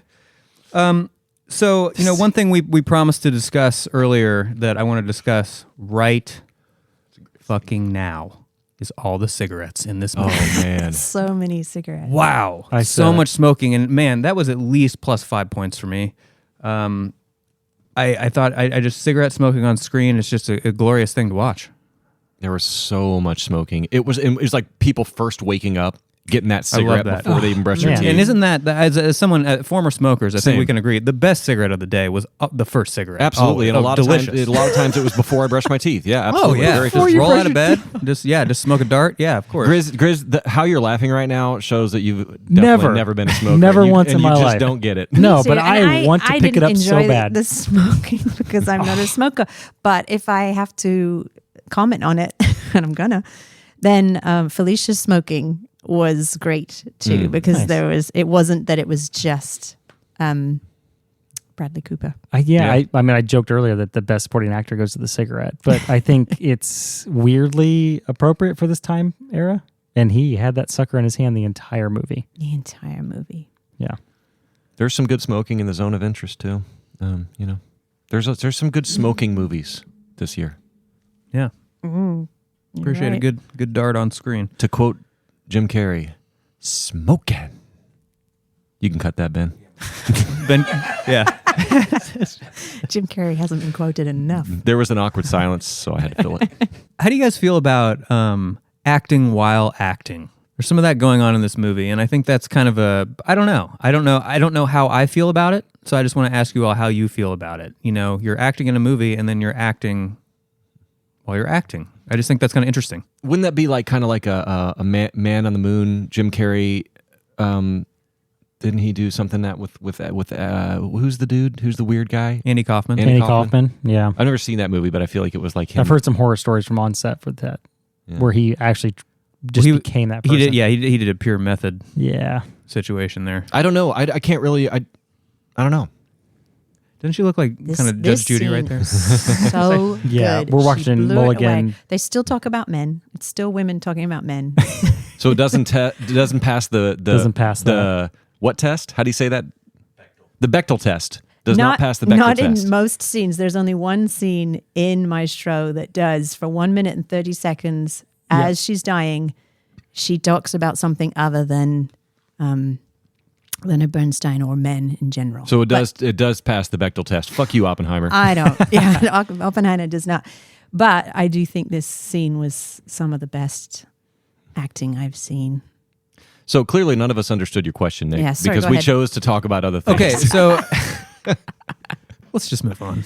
Acting and Just acting. move on. Do you, No, were like you- there were people literally acting on stage. Do you in this mean when movie. they were reading like on the scripts? remember he's like they're reading off the script. They're literally performing a play during a movie. Okay. That's what I'm saying. It was very meta. That was Yeah. what I was saying. I don't feel. I did not get either that. way about it. Did you guys know that's Uma Thurman's daughter? That makes sense. And Ethan Hunt. Look, I don't know. I keep changing the subject on this question. she reminds me of Scarlett. I think she's Johansson. incredible. I love that whole family, the entire, because Ethan Hunt and who? Ethan Hunt? Oh, we're talking Mission Impossible here? No, that's Ethan right? Hawke. Ethan Hawke. Sorry, My Ethan guy. Hawke. I'm sorry, Ethan Hawke. Thanks, old elk. Leave the world thanks, old behind. elk. Yeah, exactly. Leave the A world behind. nod to the Oscar snub. In a We're- previous episode. You could say we're smoldering it by now. Oh yes, we're beyond What's the smoldering. segment called again, Nick? I don't know. We're is this like podcast you guys again? right now. We're like when you get up in the morning after camping and you dig all the white ash away, and there's actually a coal down there still. Yeah. we're that coal. Yeah, and you just need a cigarette because you just woke up. I'm picking up smoking tonight on the way home. You got to learn how to hang it out of your mouth and talk at the Oh, same yes. time. Oh yeah. So Brian, when we talked about one of my most beloved films of all time, Blade, a couple of episodes ago, you mentioned the fact that Stephen Dorff, it was a time at that time, where it was acceptable for a kind of a guy to be just kind of a string bean, shirt off on screen, and these days you've just got to be yoked, right, to be on screen. We've got a Bradley Cooper looking like a pretty normal guy, And I here. really appreciated that a lot. Yeah. And he just wasn't, just busting out of that shirt. A good dad bod. Yeah, it was convincing. And yeah, I guess I did sort of appreciate that too, because I think that was a kind of a good point. I think that was a pretty true point that you said. And of course Leonard Bernstein wouldn't have had a six pack probably. And Well, he might in Hollywood though. that's exactly right. But in real life, probably not. And I don't know. Or were you saying maybe in real life he would have? I don't know. But anyway, yes, it's refreshing when you see somebody who you can relate to and you go, oh, my body's not much worse than your body. Not like Ryan Yeah. Gosling. Yeah. I mean, when you Fucking see Ryan Gosling. you see these Roadhouse trailers with Jake Gyllenhaal, and Yeah. you're just like, you just give up. You're just like, well, I'm just gonna give up. I can never be that. Brian, we believe in you, man. Just take some HGH and some steroids, dude. That's all you need. I'll have some more old elk. Yeah. That builds muscle, right? Yeah, just mix a little protein powder in there. Anyway. Okay. Where were we? So here's a quote that I thought was a fun one. I envy the air that gets to funnel through you. And then what comes right after that? Yeah, it was that. First of all, love the quote. Yeah, Second of all, love the kind of the aftermath of the Yeah. quote and the reaction. That was felt good. like a really like authentic, It did. funny, kind of natural moment. Almost like that was unscripted, but it probably was scripted. I wonder if that's one of the lines from the letters that Leonard Bernstein wrote. Is there something like 1,900 letters that they Wow. wrote back and forth? So to me, that feels like a line that came from somewhere because it didn't quite fit the scene. It wasn't entirely reflective of how their relationship had been. He didn't say all that many romantic things about her. until that moment. So Yeah. I'd be curious. Guys, That just was real quick, real. while it's on scene here, this scene where he's conducting in The Mallard cathedral scene, later in the film, the logistics of this scene, I cannot fathom. I cannot fathom how you have Bradley Cooper up there conducting, and most of this is a one take. And all of these are musicians who are actually playing this music, and you have this entire audience out there. There's so many people involved in this.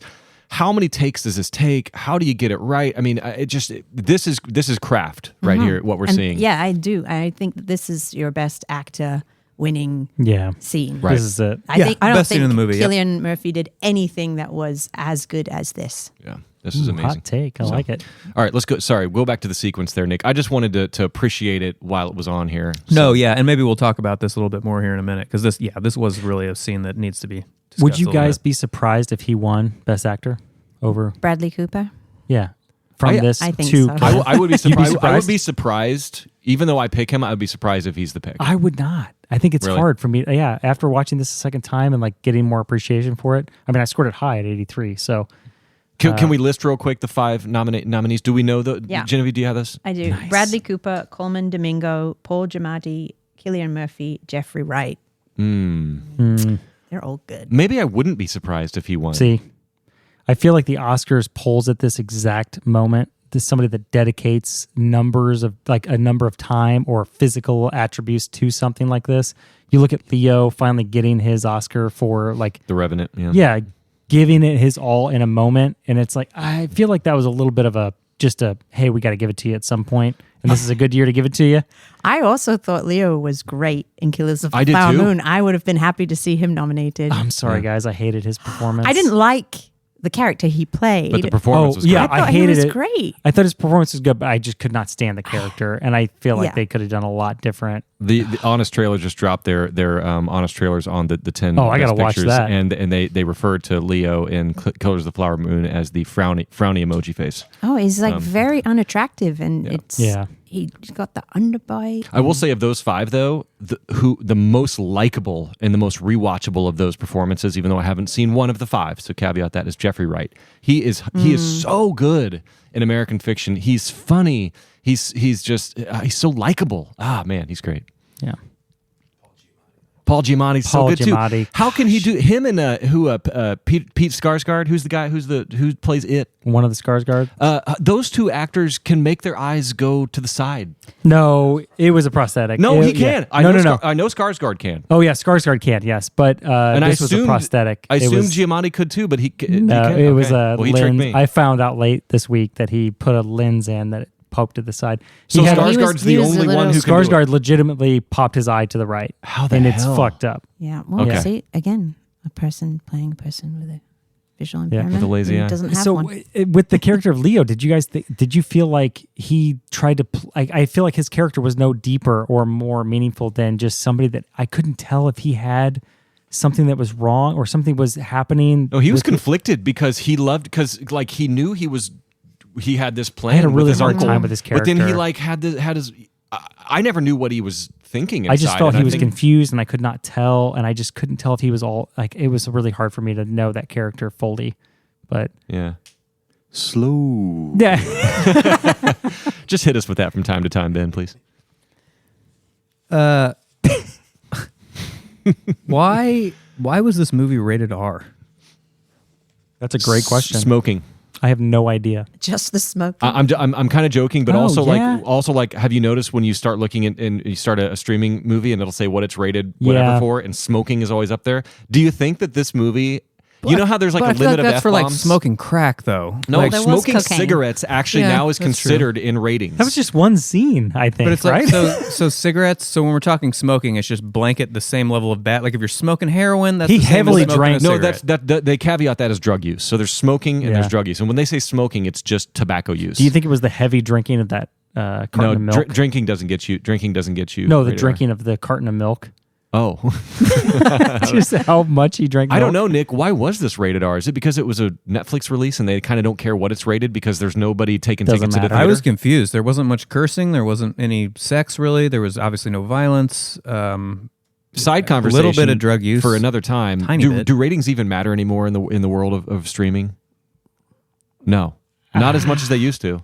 All I know is I have multiple categories for my, I have my account, my kids have their account, and they're segregated by their age. But other than that, it's more academic why these was days. Barbie rated, I think, PG-13? I mean, was there anything in there that wasn't appropriate for kids? yeah, the thought-provoking, the innuendos, we're a little, but a lot of Disney Pixar movies have a lot of that. Not as blatant. Or did they want it to be a higher rating to get that older audience and not make it a kids? Yeah, film? I think maybe it was just it had a lot of I don't know, innuendo. Yeah, I think the innuendos was rough. It's funny though, because although Jaws is PG. Ain't that funny? No. Pre-1977, 78. That's but everything was PG. Ben, you say it can't be PG, but it's a Mattel vehicle to sell toys to kids. So like the Lego Movie wasn't PG-13. You know what I mean? Did you think that Barbie was a I agree vehicle with you to sell toys? No, absolutely. Oh, 100%. Are you kidding me? That's tough. It was a movie about I would Barbie say to toys. sell merchandise and to sell a brand, but I wouldn't I think say it was to to sell toys. a brand, not a Same toy. difference. Yeah, but rather than Toy Story, which was making toys Gris, a focal Gris, point. what else does Mattel make? I don't think it matters, but I think the whole point is: do we think the movie was made to sell toys specifically to children? Okay, let's get so semantics. Okay, it was made to sell stuff. I don't think it was By made a to toy sell. company. I think it was made to sell a concept and an idea and a purpose and all those things. I don't think it was made to sell toys. That'd be like I you don't telling think me that that's like what Greta was like- aiming for. Right, She yeah. wanted to smash the patriarchy. hey, yeah, I'm telling which you, I thought was wild you- that she you- got away with a lot of the stuff that she got away with. In you that guys, movie. Greta Gerwig did not make that movie. I'm sorry. I know that she's the director, but that's fucking a Mattel. That is a dollar generated Mattel vehicle. And they got lucky that they got Greta Gerwig on board. And Let's has put it that way. had the success in sales of Mattel products that you would? I will to research that. see? I don't know. Yeah, look that up for me. Thanks.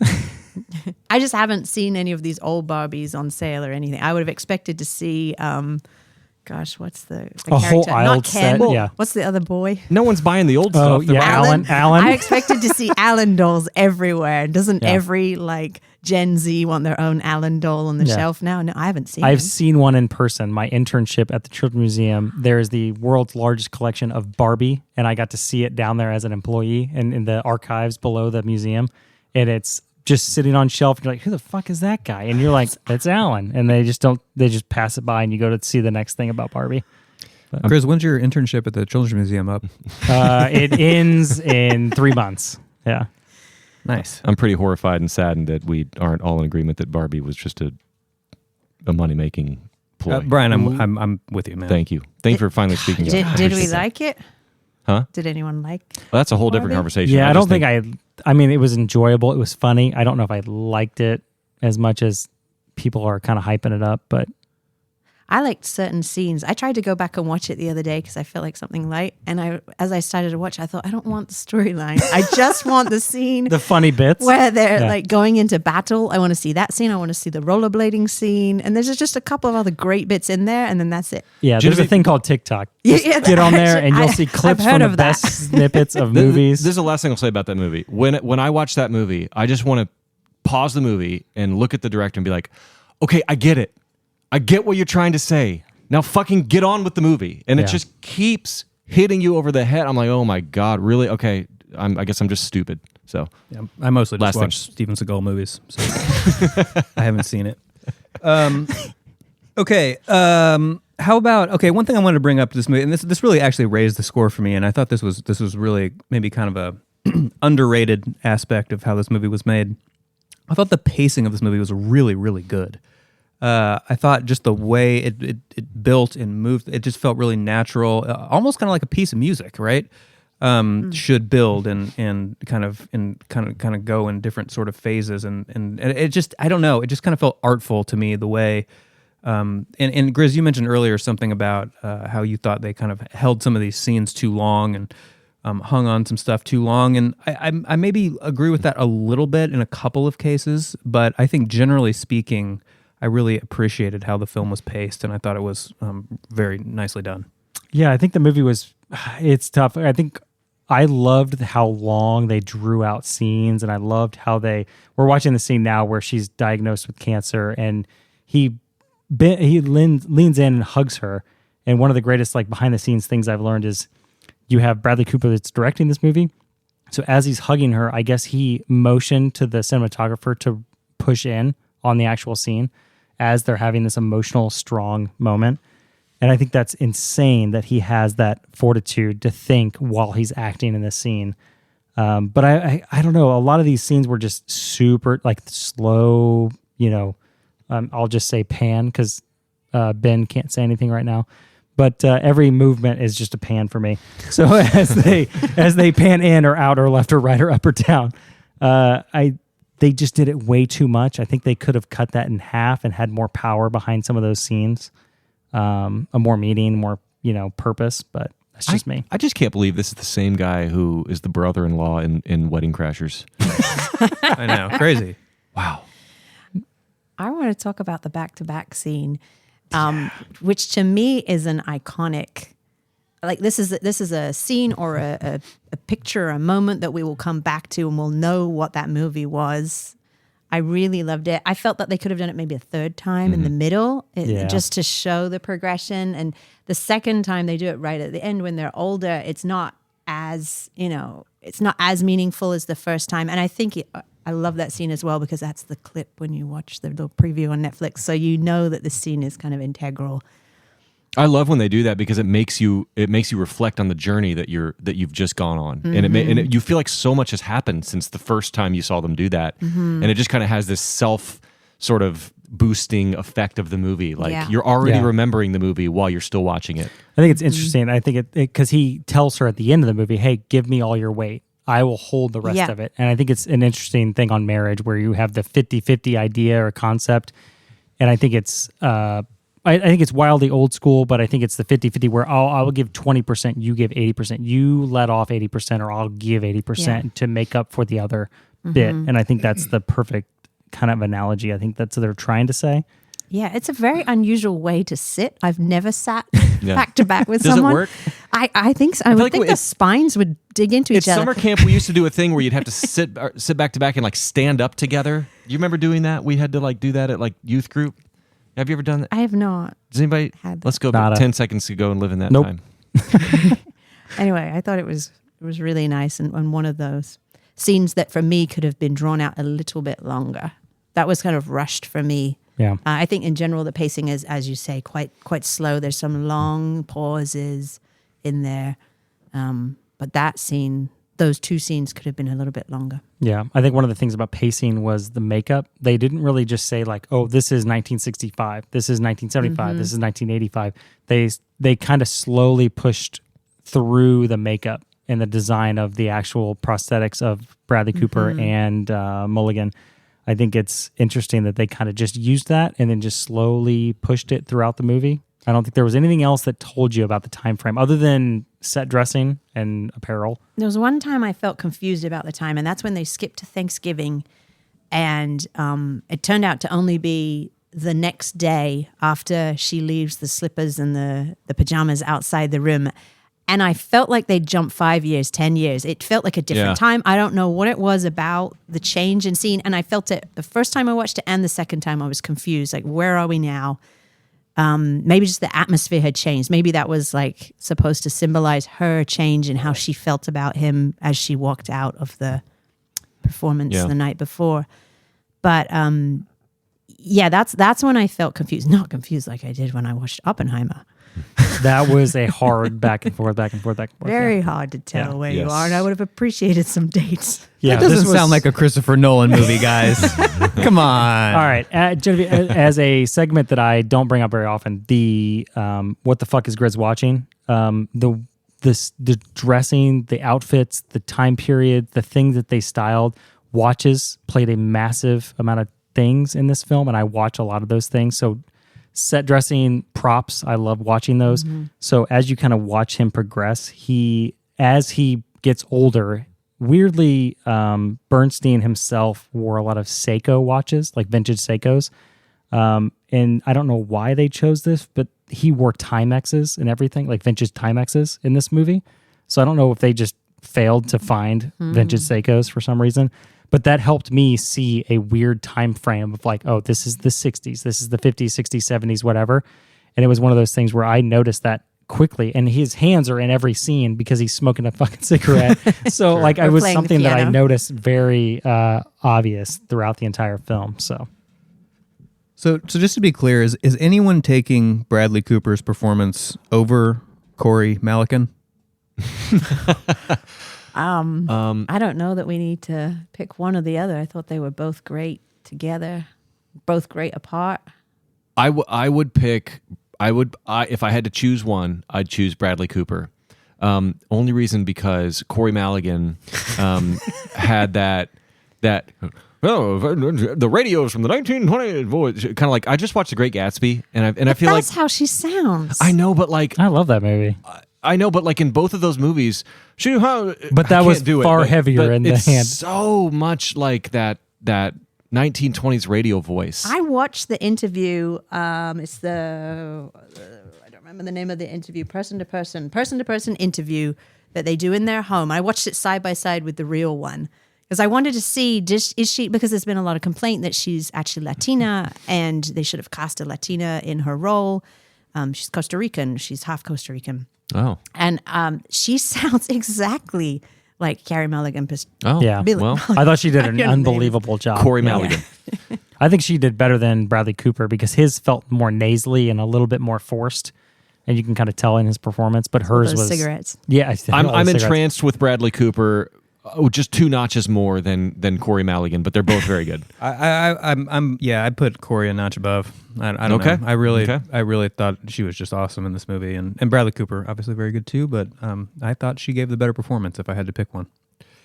I liked her more, but I think that's just because she plays a character that's more likable. Hey, how many times has the Best Actor and Best Actress award been from the same movie? Oh. I don't feel I'm like not that's aware something of that any. happens very often. What if that happened? All right. We all have worked together in some, or at least I have worked with Ben, I've worked with Brian and Nick in some capacity. I have strongly believed that the people around you, if they are elevated in profession or elevated in skill set, that helps me drive to be better in what I do in creative.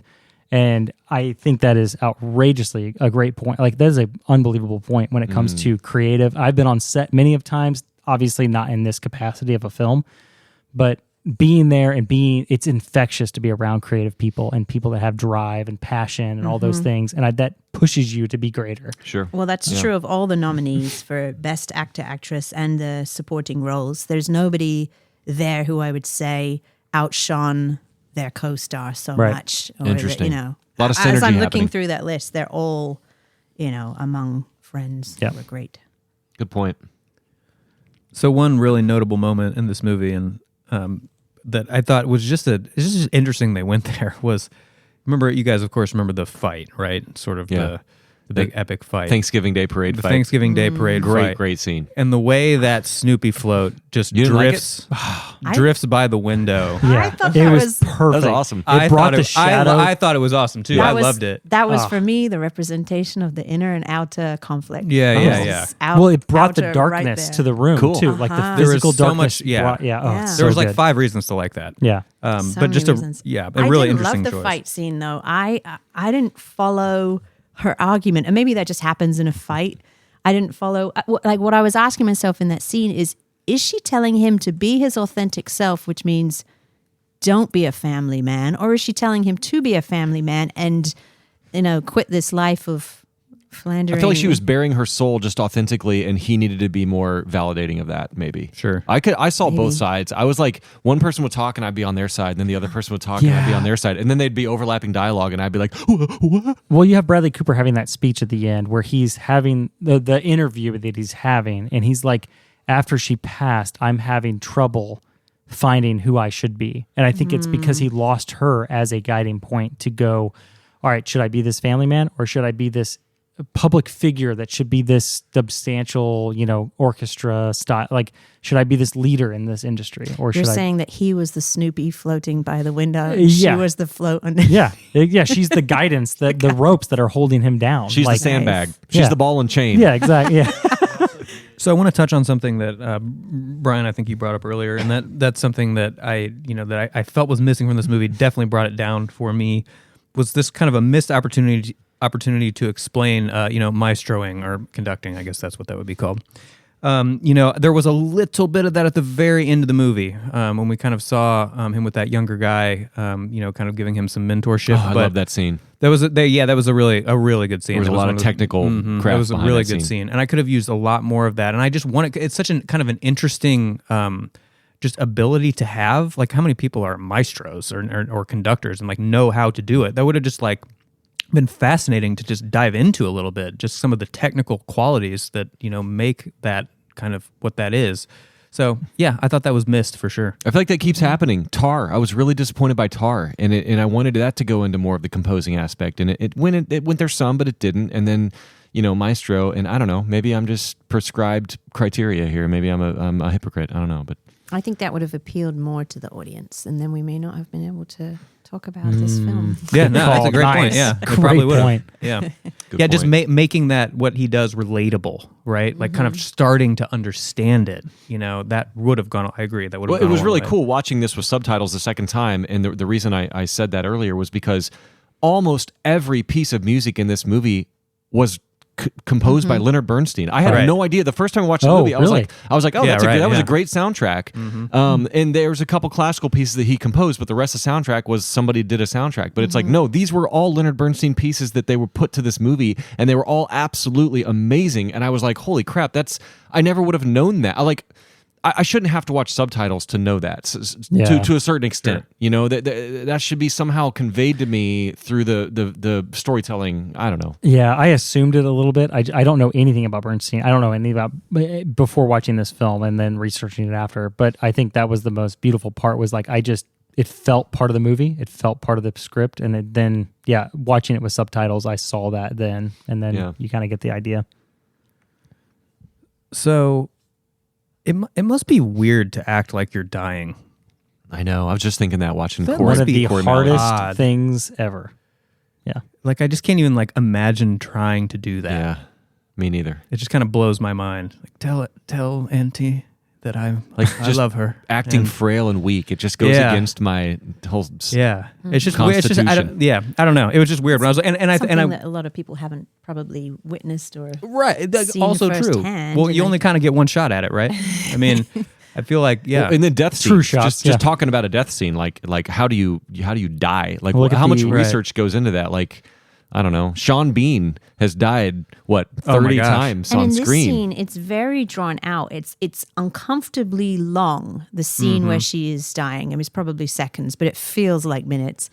And there isn't another way to do that. You have to be respectful of that moment, and he needed it to be really long. So I think he wanted us to feel uncomfortable. And I think in that maybe process. that's a testament to why You know what I she was wanted- so good in this movie. What I wanted to change about that scene is I wanted the nurse to leave. She was in the room, and he comes in all joyful, and then he gets into bed with her, and I'm thinking, leave. Yeah, not- just Yeah. take a But she take a- doesn't. I don't know why she's in that scene. This hit a lot harder. I mean, having a mother that just passed away last year from cancer and like seeing that firsthand, this was far more impactful the second watch, and like seeing it and being more impactful, and like knowing the process of someone passing from that situation. It felt pretty powerful, and I think that was one of those moments where I was like, all right, this is where you slowly pan in and just watch that moment happen. And you see Bernstein's just sweating his ass off. Like he is just like emoting how physical he is. And like you can see it coming off of his face and off his hands and everything. And then you just watch her just slowly bring her life. Like you just see her just losing energy. And it's, I just rewatched it as we were watching this in the background. Yeah, Corey really killed it when it came to dying. Yeah. So Speaking of sweating, Grizz, does that young composer guy who's sweating, does he look like me on the Ultimate Frisbee field? Is that This how sweaty is I look? 40% of you on the Ultimate Field. Oh shit. And from what I understood, this is one of the most accurate of the end scene is him conducting or teaching a class on conducting.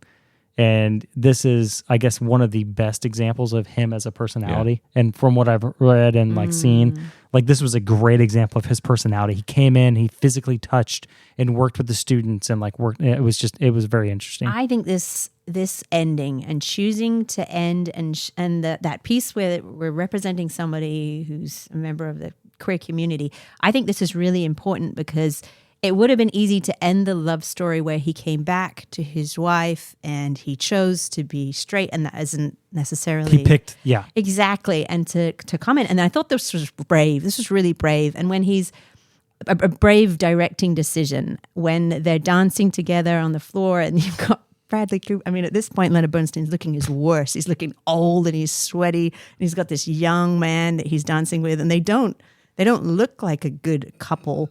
But I thought that was great for what the film needed to do for the LGBTQ community. Look how old Bradley Cooper looks, just in his posture and his movements. Man, just great job. He's given me, Yeah. especially in the next scene in the club, which we're about to see. Shout. Oh my gosh. Shout. I'm just, I get, Let it all out. I get. Do you guys not get? Old I get, grandpa. I get such Ric Flair vibes. Oh, yeah. Yeah. Ric Flair, Oh, right? okay, yeah. Just with the hair and the Yep, chest hair yep. and the shirt, and I mean, yeah, I'm just. I see it. I have see to it. expect him to go woo. Anyway. Okay, so I really just have one more slow burn topic that I want to bring up, and it's I transparently I was probably going to rank this movie a little bit lower, but when I thought about it a little bit, something that struck me and bumped my score up for sure was, for better or worse, this movie just kind of like made me think about my own life a lot, like when I just kind of reflected on what this man did and went through, and I, for whatever reason, I mean, I can relate to a little bit of it, maybe his life, but not much of it, clearly. But I still really just related in the sense that it just, I don't know, just made me very self-reflective. What I do you guess. What do you think about your life, Nick? I just, I pay someone a lot of money to talk about that with them. Okay? I think there were a So- lot of movies this year. 2023 was a massive year for that. I think that's an interesting topic. Yeah.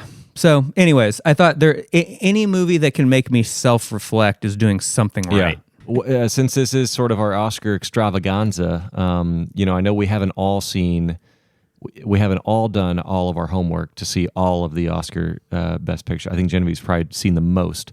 But like out of all, anything Oscar related this year, or even just like 2023, maybe not even Oscar related, what would you highlight? What would you say? Either what's your favorite of the Best Picture nominations, or your favorite thing that's part of the Oscars, or if you haven't seen a lot of that stuff, what's your favorite thing for 2023? Yeah, I mean, having seen 6 out of the 10 Best Picture noms, I usually watch more. I think I would not be surprised, like I said, if Bradley won Best Actor, just for his portrayal and his performance and like how... Raising the bar. I know, it's hard. Other actors. But damn it, if Oppenheimer did give me a 10 out of 10, I mean, that movie was unbelievable. 10 out of 10, geez. Yeah. What about you, Genevieve? So I'm going to skip the Best Pictures because my favorite film, the film that was the most impactful for me, was Society of the Snow. It stuck with me for such a long time, and if you haven't seen it, I really, really highly recommend it. I Very think good it movie. should have been nominated for Best Picture. I think it was the best visual effects of all the films. Really, really good. And I'm also going to nod to one of the documentaries, which is The Eternal Memory. I absolutely loved it. It's a really, really beautiful portrayal that does get you thinking on life, and it connects quite well to Maestro in terms of an aging couple supporting each other. And I think what the Oscars did do really well this year is like you said, have these reflective films that portray real people. And I'm not a big fan of the biopics, but I think there's some really good biopics here. If I had to make an Oscar request, I would ask for films not to be more than 3 hours Yeah. for the future. Yeah, there was a couple that were approaching that or beyond that this year. They were the especially biggest financial wins, Killers too. of the which Flower is- Moon was Yeah. way too long. I mean, I get that when you are making a film that is based on a book and you don't want to be criticized for taking out parts or skipping parts, but it's...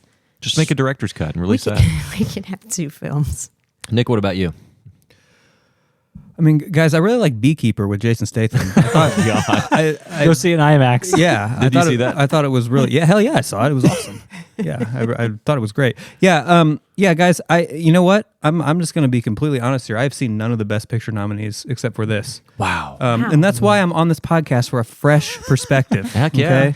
You're welcome. Yeah. So, I can't really comment on that. There were some movies, and you know what? I was kind of trying to think of this. This is really killing me right now. Maybe it'll come to me before we finish here, but There was something I saw within the last month or two that I thought was excellent, and it's not coming to me. It certainly wasn't nominated for Best Picture, but it was something new.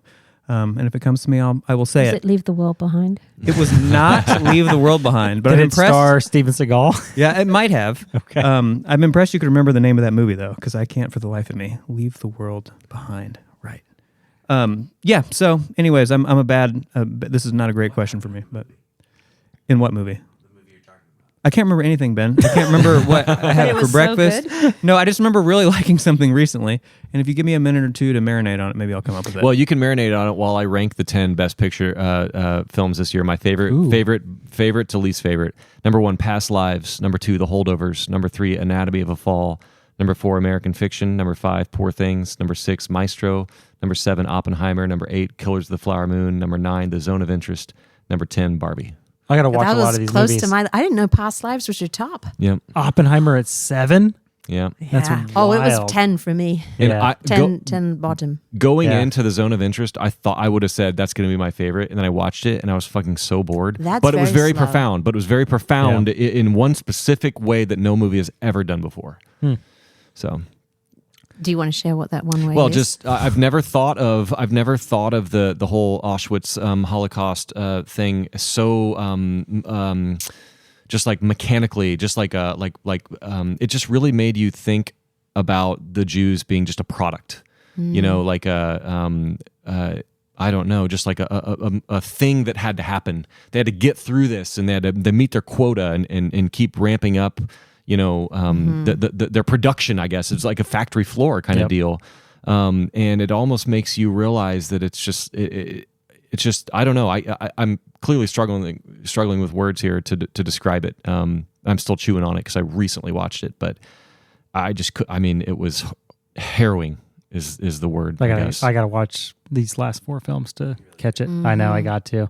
Having an Oma, a German grandmother and grandfather that came to Germany, they were in the realm of like, I watched the movie Fury recently, and she recently in the last year it's a big language barrier, but watching her describe her life back then and how she just kept moving further into the country to like move into a house and just live there. And just like, as the tanks are going through in the movie Fury, they're the people walking away from the war to like see. And it's like, oh my God. I think when you don't ever show the atrocities, what that was does what is that made opens up our it imagination. So different. Yeah. It made it so different. It's the only war movie to show no war, Yeah. to show no victims. It was really, really profound. I don't think there's any Jewish people shown in the film No. at all.